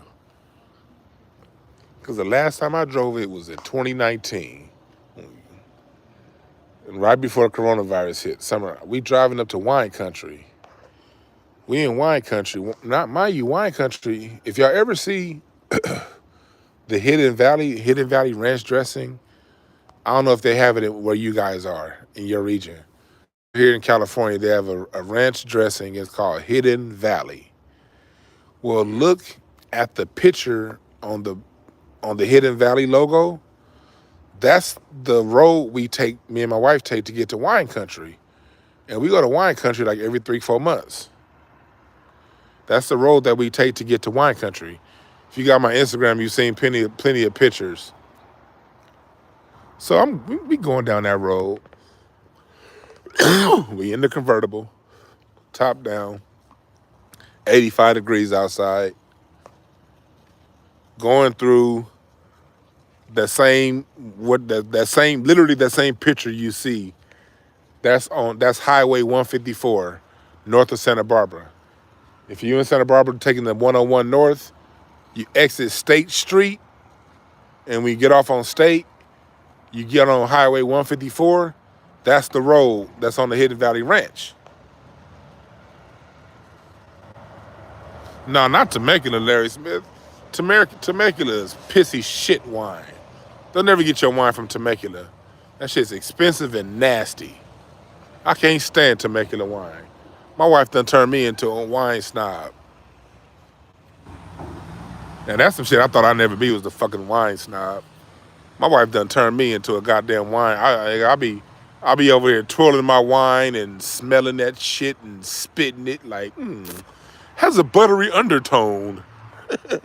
That's what she got me on that one. But so anyway, back to the story. We going down that same road the Hidden Valley Ranch is. I know better because it's one way, but it has passing lanes. It's a 1-lane road in each direction, but like every 10 miles or 5 miles, there's a passing lane that'll be open for like 1 mile, then it shuts back off. So I'm already knowing, when I hit the passing lane, nigga, I hit 130 in that motherfucker. Cause the passing lane, it's a hill and you can look down. And so you can see everything. You can see if it's a cop car waiting. It's only like one little outlet for the cops to wait. So I see it ain't no cops. Nigga, 130. I hit that motherfucker till the governor switch came on. The governor, it hit 130, then pushed my ass back down to like 110.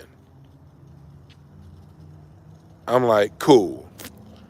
Then I'll go around, and then I get on the next road. When you do the turnoff, mind you, the turnoff on that same road, it takes you towards where Michael Jackson's Neverland Ranch was. Michael Jackson's Neverland Ranch, y'all can Google it, it's way out there. But my wine country I go to is back in that area where Michael Jackson's Neverland Ranch was. So now I'm knowing it costs me everywhere now. Speed limit 60. I'm going 60. Not 63. Not 66.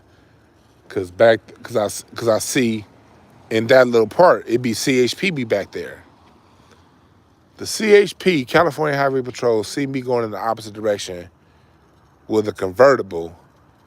This motherfucker hit a U-turn and go around like 2 or 3 cars that get to me and pull me over. And was like, yeah, I caught you speeding. I said, how'd you catch me speeding? I said, he's like, I was back there with my gun, with the meter running. And I'm thinking in my head, but I just saw you hit a U-turn. But, like Neely Fuller says, I'm behind enemy lines, so I'm not about to argue with this cop. This motherfucker hit the U-turn as if I didn't see him, and then gonna act like, and try to pull me over.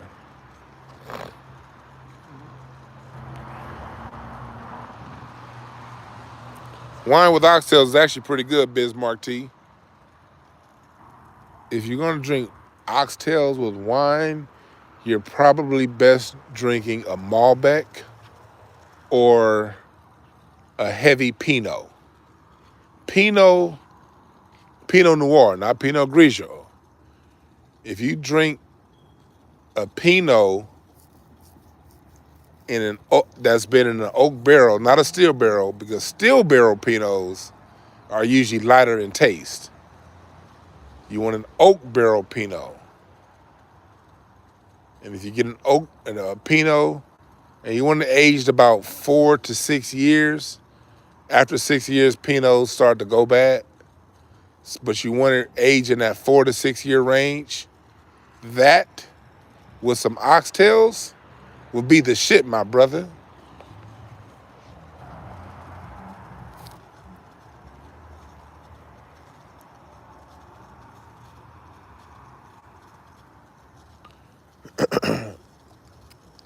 But when I say I never got a ticket, let me rephrase that. I've never gotten a ticket that I had to pay.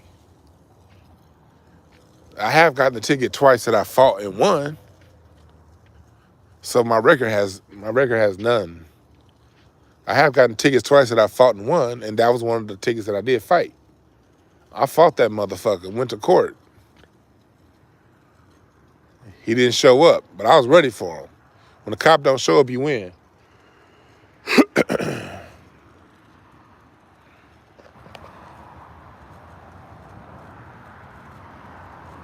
But that time I got pulled over, I was actually going the speed limit. I wasn't even speeding. But that's what they do here in California, in LA. LA is good, and not just LA, but California, period.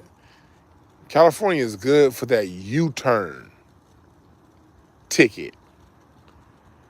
I was taking your speed. No, nigga. Man, how the hell? This the audacity. Man, this motherfucking cop made eye contact. I'm like, how you gonna just lie to me and we made eye contact before you made a U-turn?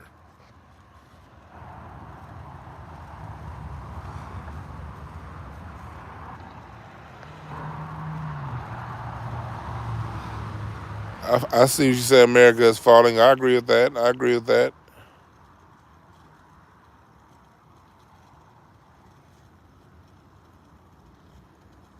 Yeah.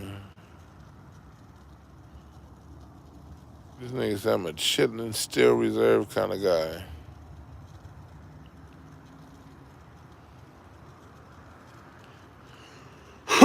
Now, this is a city in Texas where they scan your plates, and if you got a warrant, they contact police. God damn. Nah, cops are easier to see. It's because I just look. Anytime I see a cop car, I assume it's a cop car. It may just be a regular Explorer. But if I see an Explorer or one of them Ford SUVs that they use now in my rearview mirror, I'm going to assume it's a cop car. I'm not going to take any chances. Now, once it come up on me and I see it's not a cop car, once I check the license plate and I see it has registration, not that little E, oh, I'm back to driving fast. But I'm always going to assume. These niggas racing. I'm always, if I see one of them cop SUVs, I'm always going to assume it's a cop. I'm going to err on the side of caution.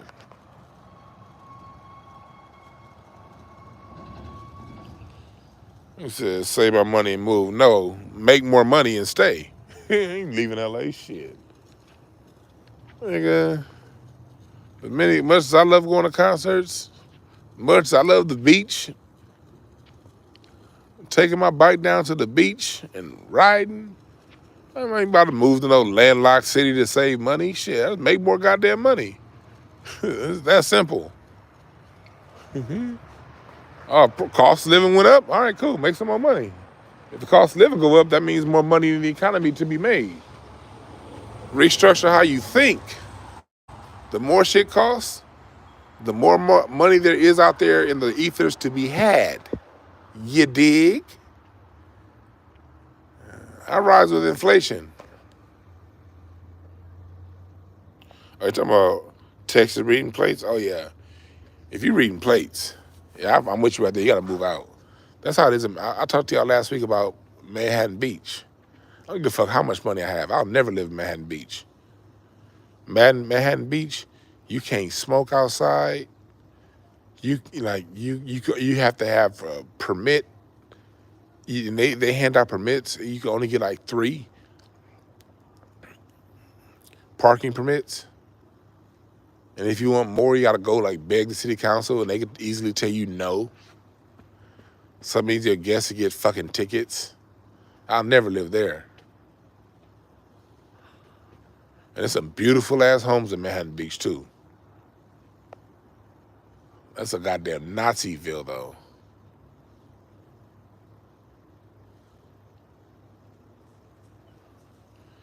Yeah, bro. Fathers are important. This nigga said, you gonna get a sugar mama? Willie Beeman's sugar mama gonna look like a 70-year-old Precious. It's gonna be Gabrielle Sidibe at 71 years old. That's gonna be a sugar mama. you gonna be cleaning her creases for rent, nigga. Oh, baby girl, let me go ahead and lift that crease up and get up in that crease with some soap and water.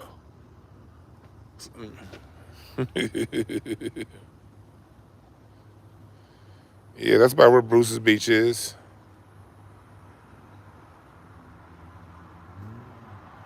Yeah. Nigga, what's up, BB? Nigga said Respucia. Yep, that's yours. Yeah, Genie Bus. I told y'all my Genie Bus stories.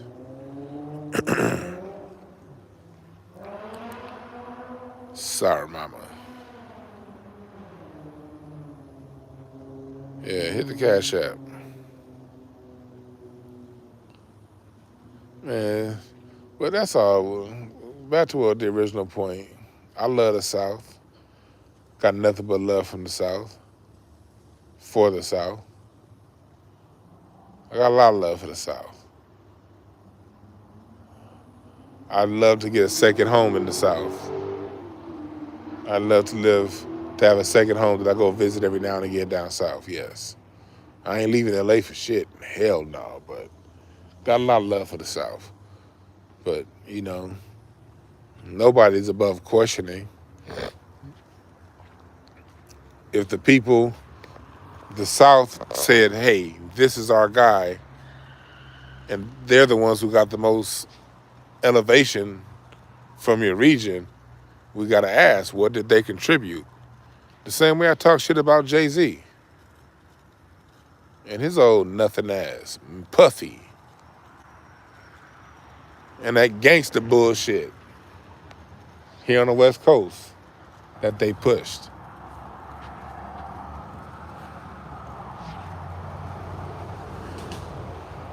Ain't nobody above questioning. We got to ask these questions because when you ask these questions, you see where the faults are. And when you see where the faults are, you can, if not, if not fix the fault, you could at least teach the kids and show the kids where the faults are so they don't become susceptible to the messaging. We could at least do that. And that's the whole purpose of pointing out the faults. So when your kids listen to this shit, you can debrief them. And when kids understand the context, they're far likely to become susceptible to the nonsense. But if you just let them figure it out on their own, that's where this bullshit messaging that this white folks is putting out there gets hold. That's how it gets hold. And that shit gets a hold from the lack of communication.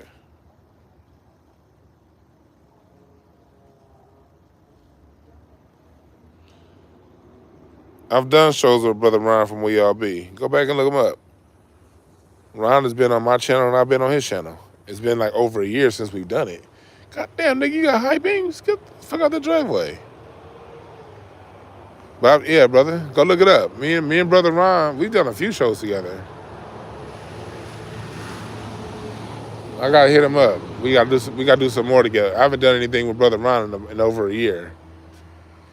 But 2020, 2021, almost like 2020, I did a lot of stuff with Brother Ron.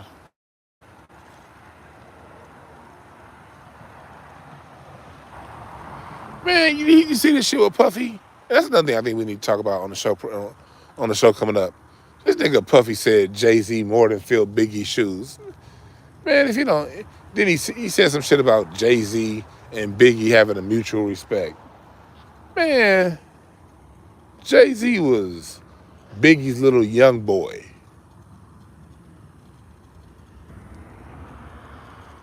Puffy trying to put the disgrace in Biggie's name, trying to equate Jay-Z old line stealing ass with him.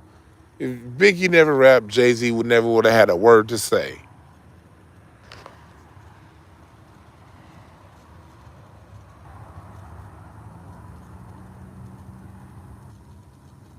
You said like I'm trying to break in the house.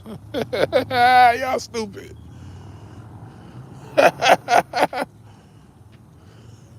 Fuck you, nigga.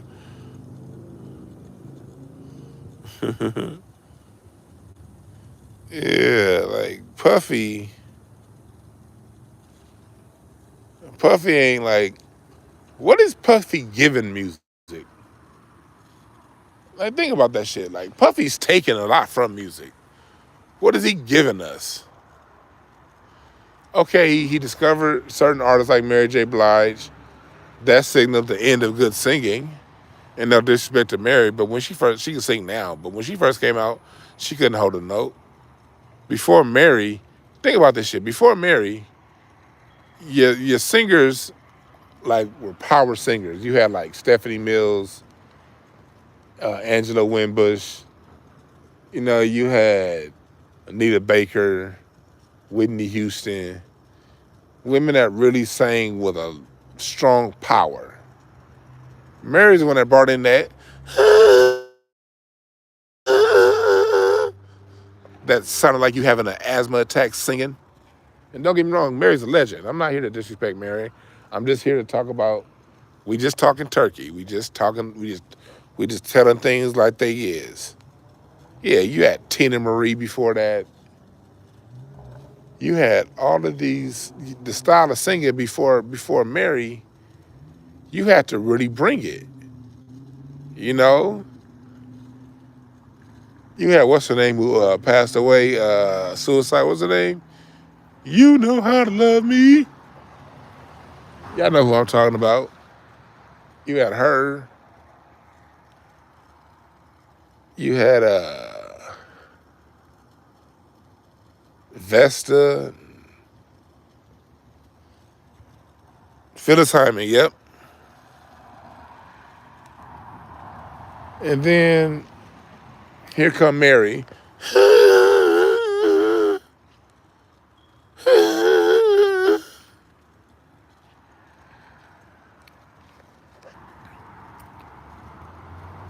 Puffy brought in those samples that he didn't even had the decency to remix.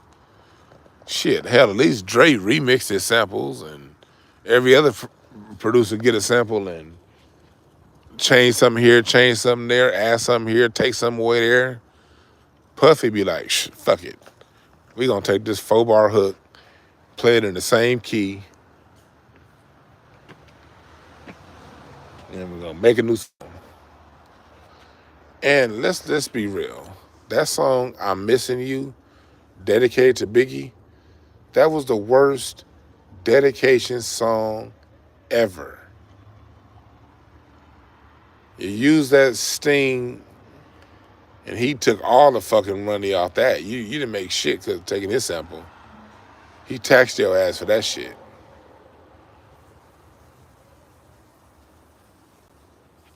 But y'all had that sorry ass Sting sample, and I'll be missing you.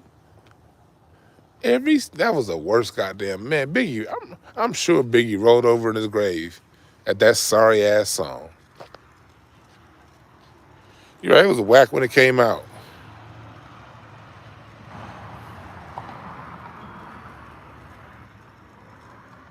That shit was terrible.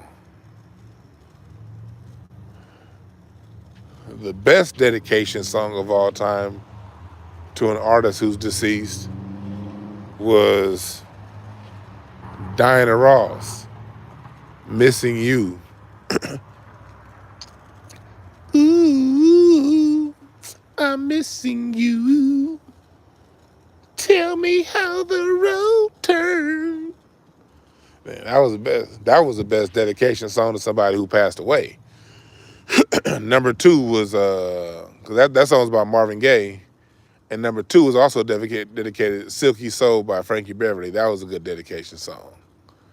But "I'm Missing You" by Puffy, that shit was horrible. Oh, you think "Night Shift" by the Commodores? You know what's funny? My father-in-law produced both of those. He produced "Night Shift" and "Missing You" by Diana Ross.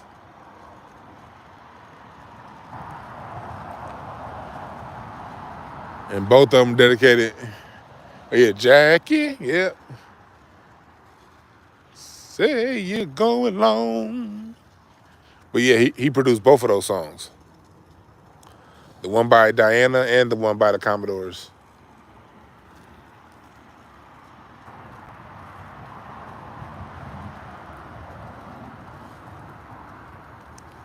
That's another thing Puffy fucked up. He fucked up Faith Evans' career. Bad Boy, Bad Boy, man, Faith Evans, with her singing ability, Faith Evans should be in the class of Shaka Khan, Anita Baker, Stephanie Mills. She should be in that class, but she wasn't given the music and the proper production to be given a chance to be put in that class. I think they fucked off Faith Evans' career.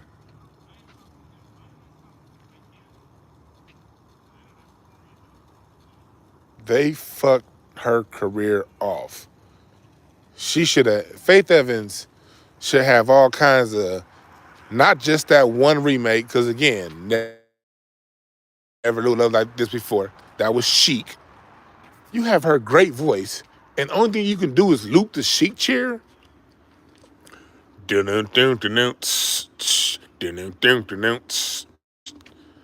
When Chic did that song, that was just the intro to the song. And yes, the song was a hit, but can you imagine if Faith Evans had somebody like Robert Glasper in charge of her production throughout her career? Or somebody like, nigga,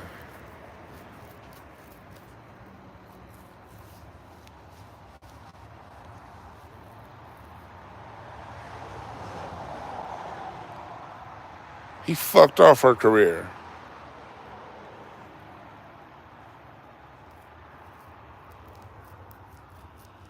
If Faith is on drugs, hey, that's her thing. I don't judge people's drug problems.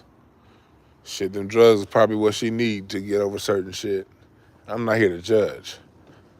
It's a lot of our greats that have major drug problems, because a lot of our greats be dealing with monsters and demons on the inside of them. And the monsters is what they channel to emote the music that we love so dear to our heart. So I'm not one to judge their journey for being on drugs. Because to be a great artist often comes with great sacrifice.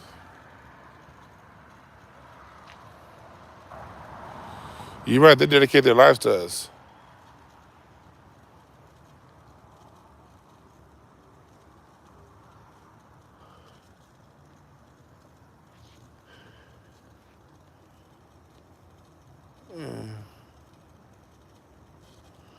Yeah, because Puffy, a lot of shit was a death of hip hop, death of R&B too under Puffy. Because let's just tell the truth. Music production, the talent, especially when it comes to R&B, is a step down from the '80s and a major step down from the '70s. And yes, I understand the government had their hand in it. Y'all heard me talk about the white paper report before. We're just talking about the people who were in charge during this time. '90s music production sucked. That's why if you notice, a lot of '90s R&B, no matter how hot it was back then, they don't play that shit now. When people play classics, they still go back to the '70s and the '80s. It's a reason for that. They took all the soul out of the music in the '90s. They gave singers like Faith Evans a fucking hook to sing over, not a first stanza, second stanza, bridge, coda, ending. They didn't give them that. They didn't give them string arrangements, horns, and a live band to bring out the fullness of their voice. In the '90s, they say, here's a fucking track, now go sing. Puffy had a lot to do with that. So when we can on one hand give him credit for bringing these acts, but let's just be real. When you look at the level of talent that versus the '70s and the '90s, Black America produces a lot better.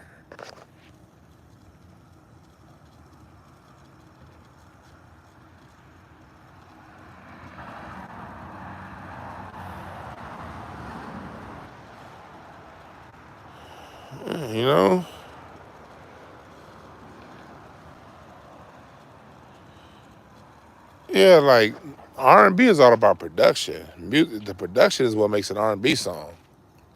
And the '90s production, nigga, they extracted all the soul out the music. Like Lauryn Hill, Erykah Badu, they saved it. Mint Condition and Tony, they kept it alive. They had they run to keep it alive, but really, it was really 95, 96 when D'Angelo, Maxwell, Erykah Badu, and Lauryn Hill, all of their albums dropped between 95 and 98.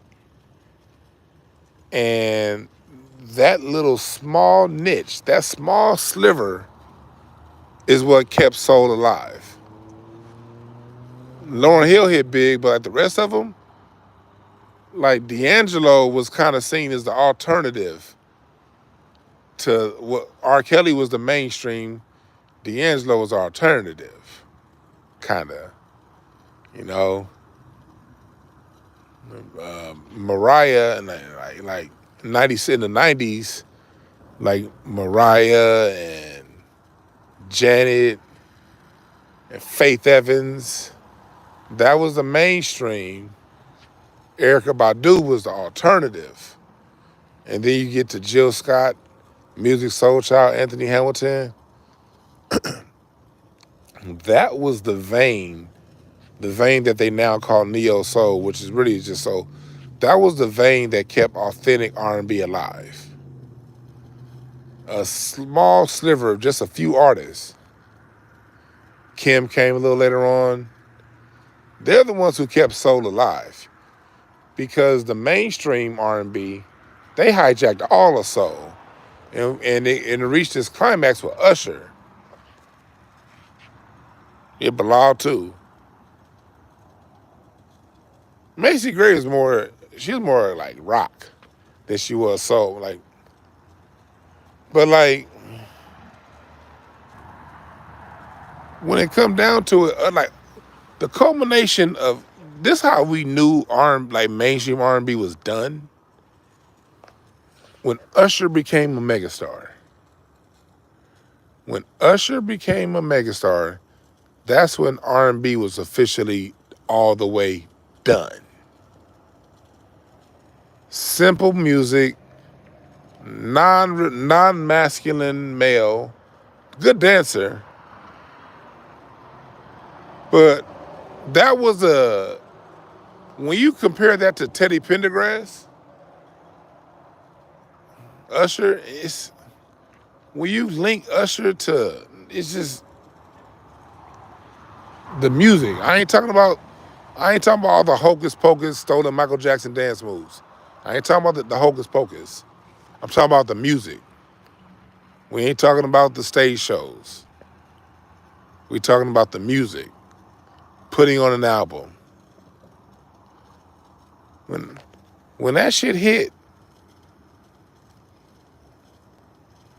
the nursery rhyme, what's that song? Confessions. About it, boo.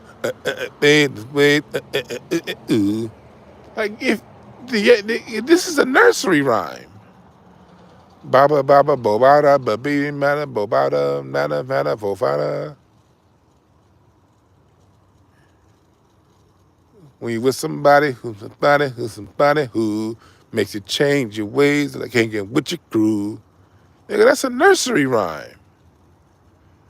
When that shit hit, the way it hit, now if it was just a regular song, it'd have been one thing. But that shit hit hard when it hit. When I saw how widely accepted that song hit and the Confessions album hit, I said, oh, R&B's done. R&B is done in the mainstream. This corny shit, and that's a L my generation. I'm a millennial. My generation is the generation that accepted that shit. I'm not speaking as some old nigga.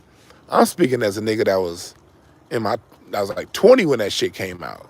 I forgot when the Confessions hit.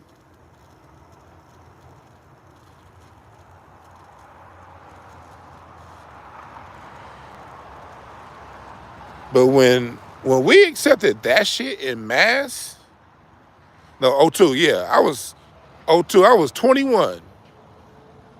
That Confessions album targeted me in my generation.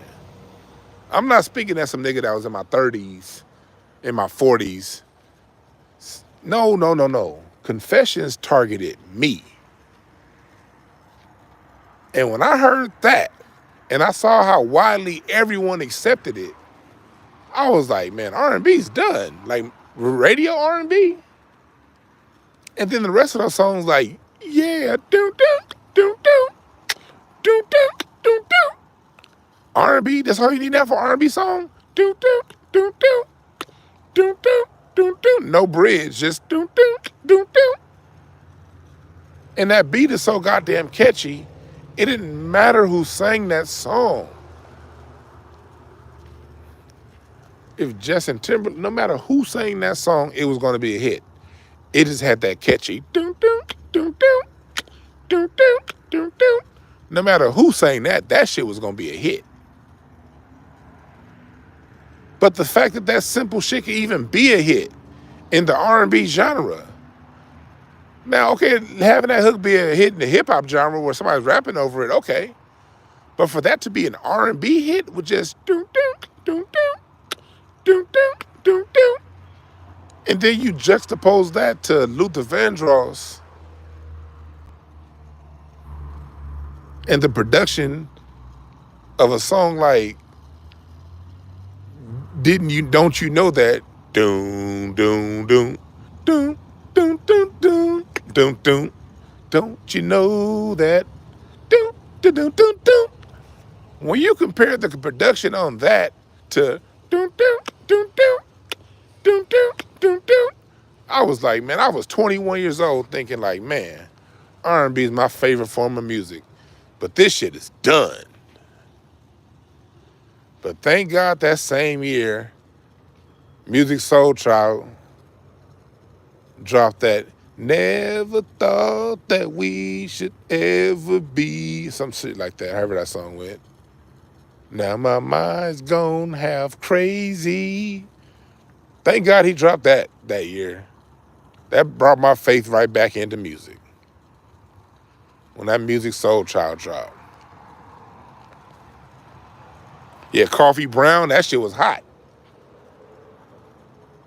That, in the early 2000s, that saved R&B. Coffee Brown, Erykah Badu, Music Soul Child, Anthony Hamilton, Maxwell, Jill Scott. That whole crew of sound, that whole Soulquarian sound.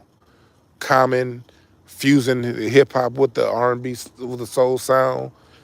Roy Hargrove bringing that jazz element. Nigga, that whole era, that shit saved R&B.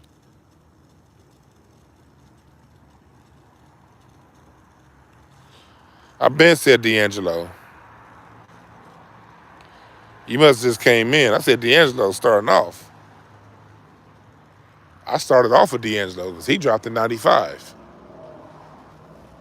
I started off with D'Angelo. But look what happens.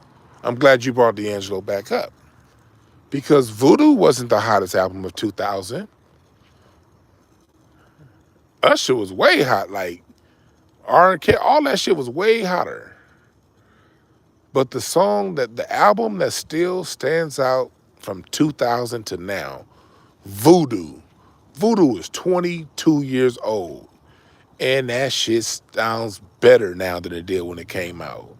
It seemed like that every year that go by, when I play Voodoo, matter of fact, I gotta say they have Voodoo on vinyl. The Voodoo album sounds better now than it did when it came out. That shit's aging like fine wine.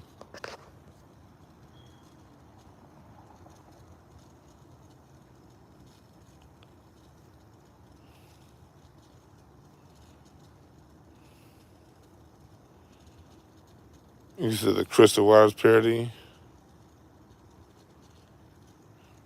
Yeah.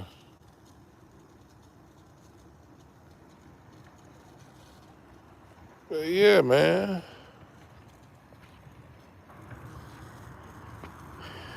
That's how this shit go. When Usher took over R&B, I'm like, this shit's a rap.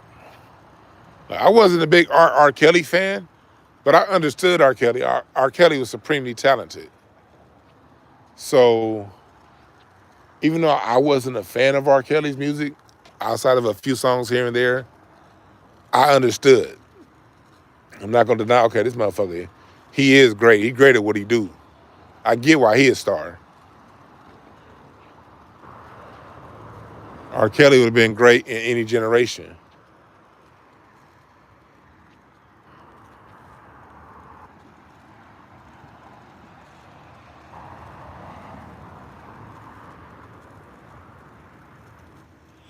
Nigga said yabba dabba doo, yabba dabba doo.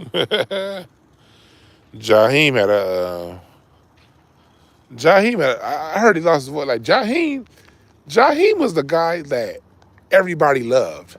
Like, remember like when the 2000s came, when Jaheim came around, you still had the old people. I remember how it was in LA. The old people listened to KJLH and the younger people listened to the beat. But Jaheim was the singer that could be on both KJLH and the beat at the same time. All them baby boomer niggas who was in their 40s and 50s at the time, they loved him some Jaheim. Like you can find people in their 60s and 70s that love him, that love Jaheim. Jaheim just had a sound that every generation can sort of come around with. I wish he'd get his voice. I heard he lost his voice. I hope that's not true. But it's like Jaheim could own that jazz festival circuit right now if he wanted to. Because old niggas love him. My dad loved Jaheim.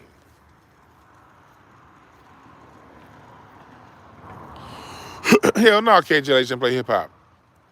KJLH back then, they were so petty. When the rap, remember that song with Montel Jordan and LL Cool J was out? Let's get it on tonight. When that was out, KJLH would never play LL Cool J's verse. It would just go into dun-dun-dun-dun, which is the Beverly Hills Cop theme song, by the way. That was a sample. Dun-dun-dun-dun. Dun-dun-dun-dun. Dun-dun-dun-dun. Yeah. I like how they flipped that Beverly Hills Cop sample. Dun-dun-dun-dun, dun-dun-dun-dun, dun-dun-dun-dun. But yeah, that that LL Cool J and Montel Jordan, I said Montel Williams, that Montel Jordan song, KJLH was so petty they did not play LL's part. Dave Hollister, yeah, he was another good one. Nah, I can't give Jaheim Teddy P. Jaheim ain't, nah. Maybe when Teddy P was singing low. Maybe I could hear maybe saying like when he was singing some of his songs, when he was singing in the intros to songs, when he would start off low. Maybe that part sound like Jaheim. But no, Teddy Pendergrass, when that motherfucker would get to blowing, Jaheim didn't have Teddy P's range or power.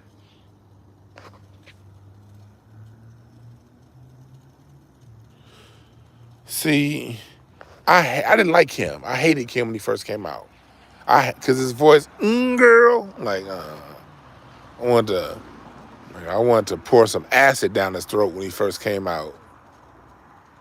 But I went to Essence Fest, and this is that year he came out. It's like 04, 05, sometime around there. I went to Essence Fest, and I remember Kim was up first. And I remember walking in the Superdome, and that motherfucker's voice was powerful as hell. I said, I nigga can really sing. This ain't just a whole bunch of girl and all that shit. I hated that song when it first came out. So that made me kind of like Kim. And I liked Kim's first two albums. The first one and album number 2. The third one was cool. I didn't really get into the rest of his albums. Intimacy, I think, was the third one. But the first album was cool, but that second Kim album, the one with the green album cover, that was actually a pretty good album. It was like a few songs in there I really fucked with. So when I heard Kim live at Essence Fest, it gave me a better appreciation for how good of a voice he had.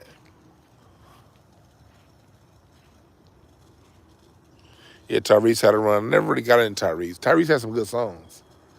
Like, Tyrese had some really good songs.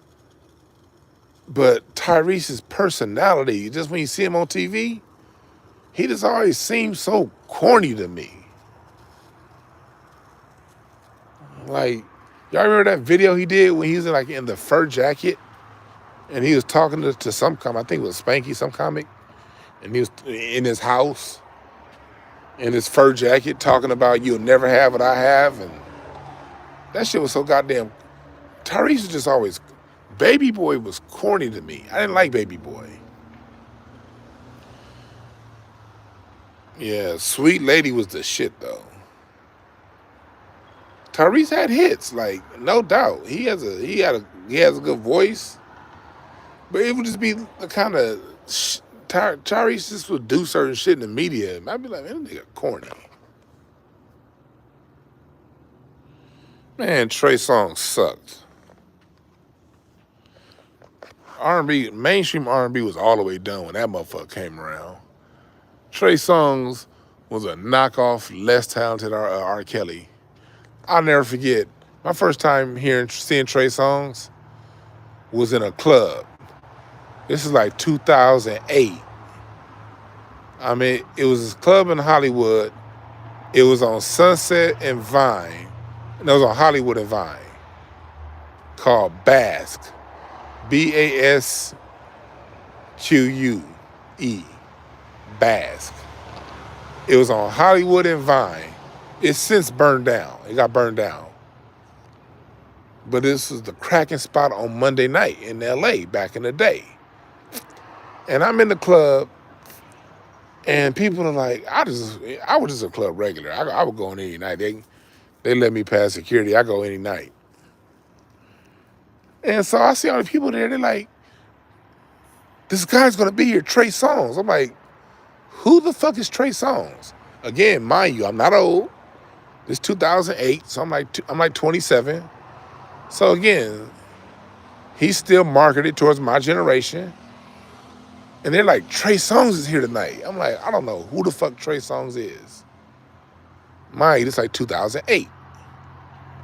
So I get in the club, and then they shut the music off. They're like, we got this new artist we breaking tonight. Give it up for Trey Songz. And he did like 2 songs, 3 songs. And he had a decent voice. But I was sitting back thinking like, boy, don't these songs suck. Like, if you don't get this flower pot child ass music out of here,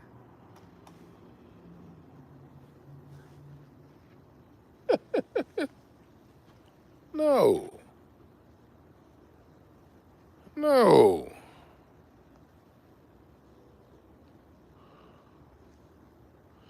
I don't remember what songs was on his set list. I'm telling you the songs that was on his set list. Bad Song was the first song. Terrible Song was song number 2. And What the Fuck Is This was song number 3. Those were the songs. I'm like, this shit sucks. I just remember sitting there thinking like, man, I'm about to leave. But there was so many hoes up in that motherfucker that night. Because Trey Songz was there. Man, that night, the club was like 80% women. So hell no, I wasn't about to leave.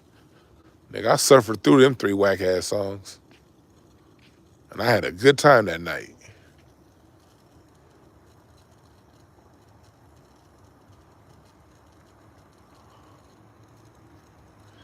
Everybody, look at the most recent comment. What did I say earlier about that? Didn't I say people gonna come here saying stuff like that? Don't project. Don't project. Just answer the question.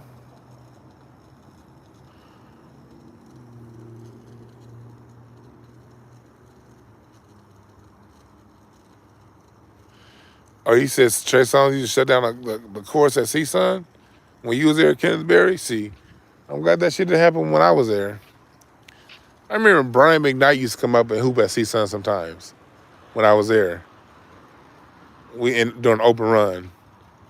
He'd be at the LA Fitness and CSUN, that up in Northridge, but sometimes he would come to that. He would come down to CSUN open when we had open run, and all that nigga wanted to do was shoot.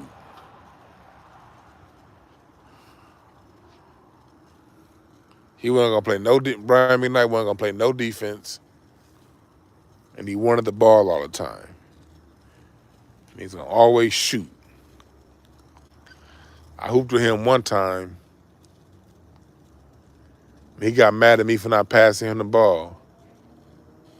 I was like, nigga, you the man in the studio. On this court, nigga, we all the same. I ain't pass. Nigga, if I got the shot, I got the shot. I ain't about to pass shit to you because you Brian McKnight, nigga. Fuck out my face. This was like 2003, 4.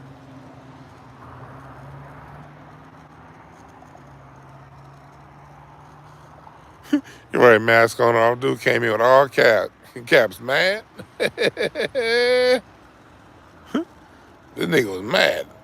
Are you implying something negative? Nigga, you thinking something negative?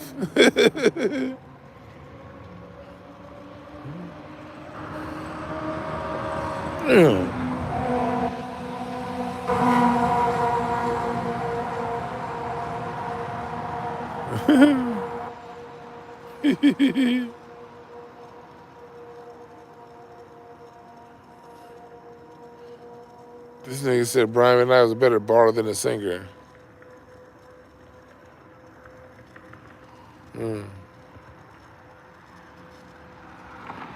This nigga Brian McKnight used to come around, pass me the ball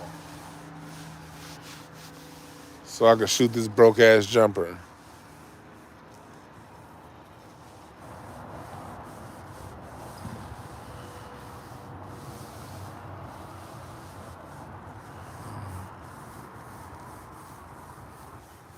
Nick Crenna's from San Diego. Why we take credit for somebody from San Diego? We don't take credit for Marshall Falk. He from San Diego. Nigga. Nick Cannon's from San Diego. LA takes credit for people from LA. People who were raised in LA. Nick Cannon was raised in San Diego.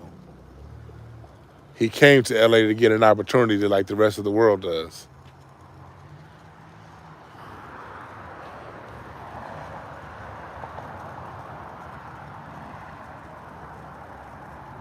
Yeah, right. You're right, Chris. Nick Cannon says he's from San Diego. He's always talking about San Diego. We ain't about to claim somebody who don't claim us.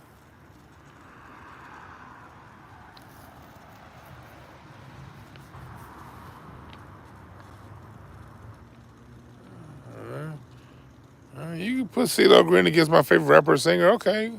Hey, what's all the hostility, brother? Shit. Goddamn. This nigga just come in hostile.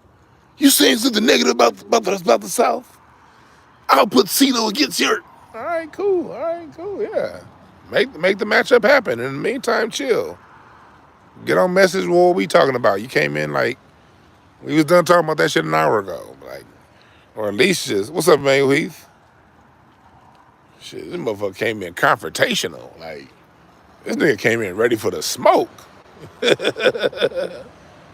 God damn. I'll put CeeLo Green against your... Nigga, did you ask CeeLo first? What if CeeLo busy that day? Did you ask him?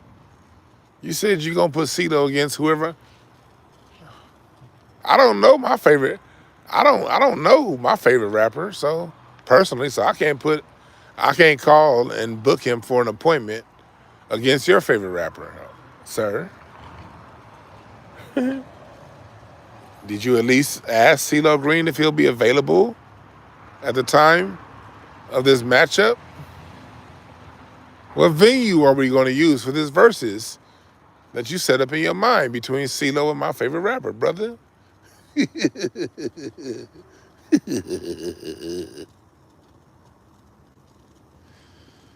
Emmanuel Heath, I'm a battery, homeboy. I go. I go. I sleep. I ain't sleeping now. Somebody said that CeeLo burner account.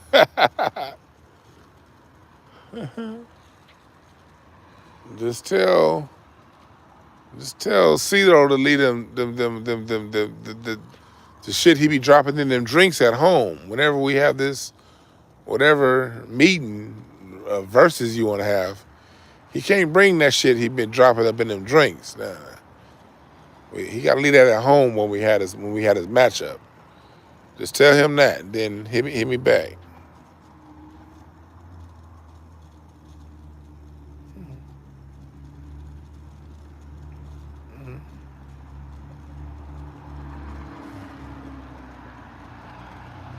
The Heath. The nigga said Nick Cannon's a pookie.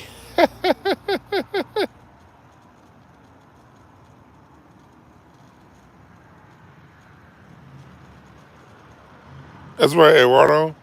Niggas say they mad because they turn. I get on NYC. I get on New York all the time. You don't get mad. Everybody, when it comes to music, shit. We better check our musicians and our artists. We better keep our artists in alignment to create art that's going to be far better, far betterment than our good. Because that's what music does. Music heals your soul. So you should question any art or any region that doesn't create music to heal your soul. I'm not so tied down to West Coast music that I can't question West Coast music. I question West Coast music because I want it to be at its best.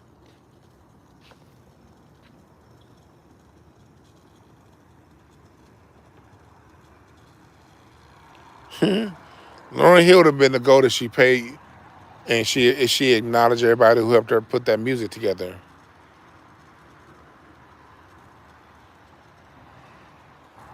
Lauryn Hill fucked over a lot of people to put them projects out. Called them ghostwriters when they was real. They were the real thing. Didn't give them credit.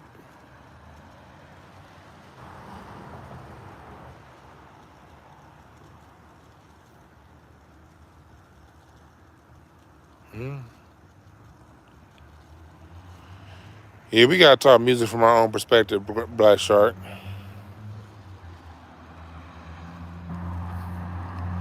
We can't be having all these others. Oh, shit.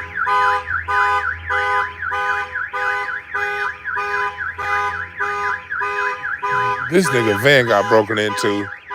Now he got the most sensitive ass alarm. God damn. I'm about to get the fuck up out of here anyway. God damn. This nigga got his work van broken into at work. This nigga, he got his shit broken in. He got his work van broken into at work. And ever since, this happened like 2 weeks ago. Nigga, ever since then, we've been hearing that fucking alarm all goddamn night. This motherfucker got a new alarm that's set on feather touch. And all it takes is a car with a loud muffler to go by. This shit been going off like once an hour for the last fucking 2 weeks. Since he got his shit from... Like, you didn't even get your shit broken into here, nigga. God damn. He got his shit broken into somewhere else. Now we got to deal with this shit.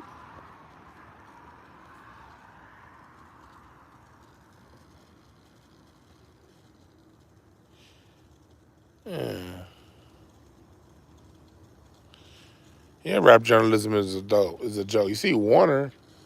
They brought it was a hip hop mag. I think it was Warner Brothers. Just bought them.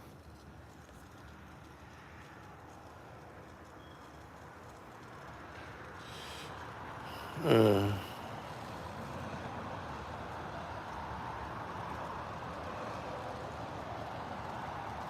yeah, Mask on Rob. You should be able to have a true criticism in hip hop without being called a hater. People that I just came to the conclusion that people that just throw around the term hater are just people who just they're on that surface level. And when if you want to swim in something and somebody else want to stay back on the beach, they're not gonna get where you're going. If you swimming and somebody's sitting on the shoreline and they can't swim, they're not gonna tell you they can't swim. That's too embarrassing to say, hey, I can't swim. They're gonna call you a hater. Why are you in that water? You don't need to be out there. They're gonna hate. Why are you swimming? Why are you out there? Come on back up here to the beach. There's sharks out there. You're gonna drown. That's what that is. They either don't want to or can't go where you're going, or they're just so blinded by their emotions. Their emotions getting a little tizzy. That's the problem with hip hop. That's why I had these conversations about hip hop. Because I'm not like most of these hip hop fans. I can talk music. And I don't respect people who get I don't, like when people get emotional, I don't respect it. I just run right over it. Like, I'm not allowed to back off because you feel a certain way. I'm about to power drive through that bullshit, nigga, because it's fake. We should be able to talk about music non-emotionally. It's music. Bay Area hip hop is in great. It's in great. It's in great shape right now. La Russell, Jay Worthy.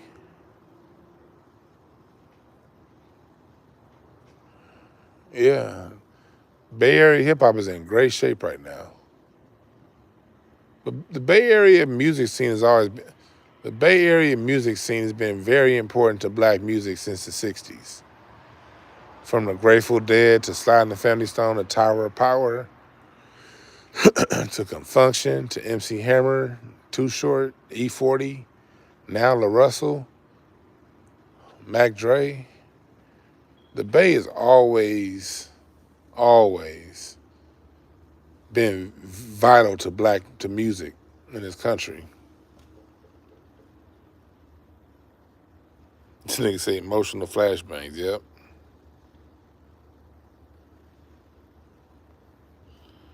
Oh my God, somebody asked, is it the South's responsibility to have a message? It's all artists' responsibility to have a message. ALL, underline, underline, underline. It's part of music. It's part of art.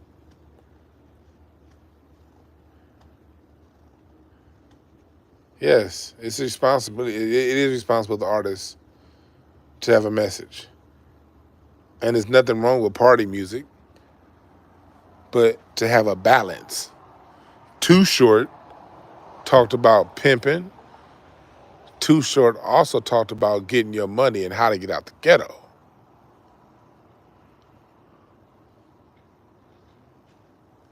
Nas talked about regular life. Nas also talked to you about who you are as a person. Yes, if every song that you're known for is about bullshit, yes, that's a problem. It's every artist's job to have accountability, to be accountable.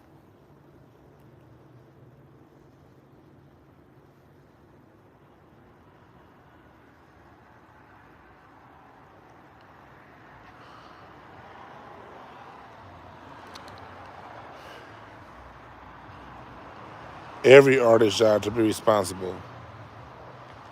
Because art speaks directly to the subconscious. And any responsible artist knows that.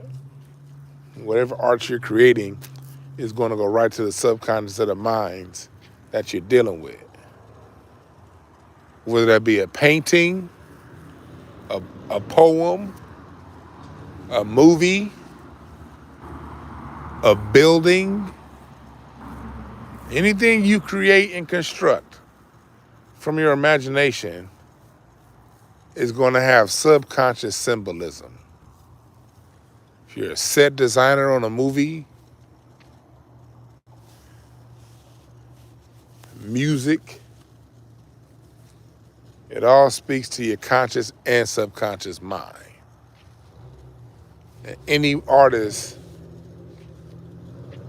worth a pound of productivity and constructive is going to be responsible with that.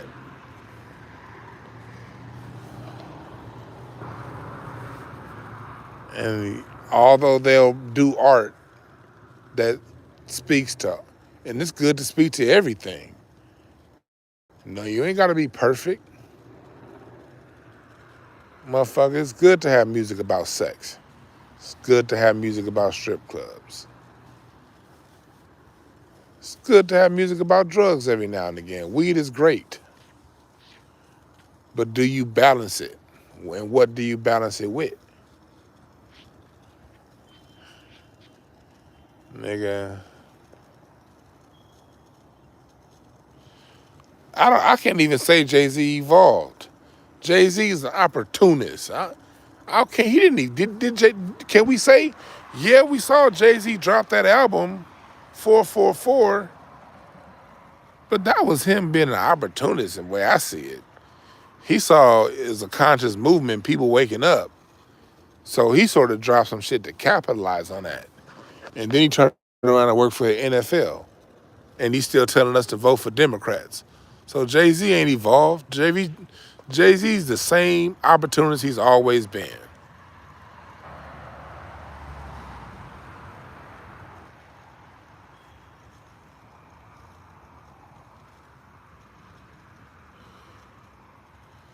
Jay-Z is the same opportunist he's always been.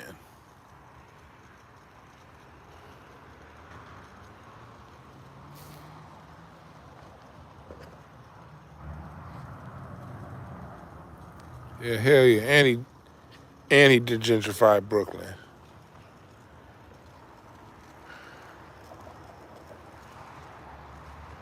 If Jay-Z, if that 444 shit was real in Jay-Z's mind, then the executive staff at Tidal would be black. I mean, everybody, top to bottom. It wouldn't be a whole bunch of others and two niggas. Everybody at Tidal would be black if he really meant it with 444, but he don't. He's an opportunist.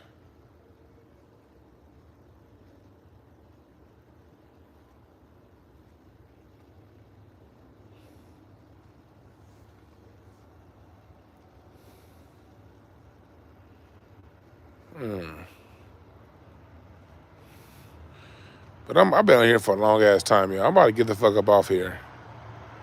I'm been 174 minutes, shit, and we still got people coming up in here.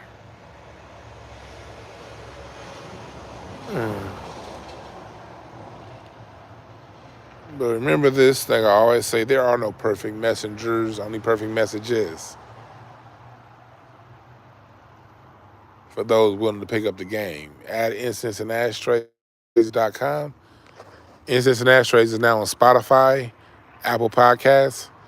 I still do my live show, my live mix downs on Mixcloud. But the Incense and Ashtrays, the music breakdowns, they are over on Spotify. Y'all dig?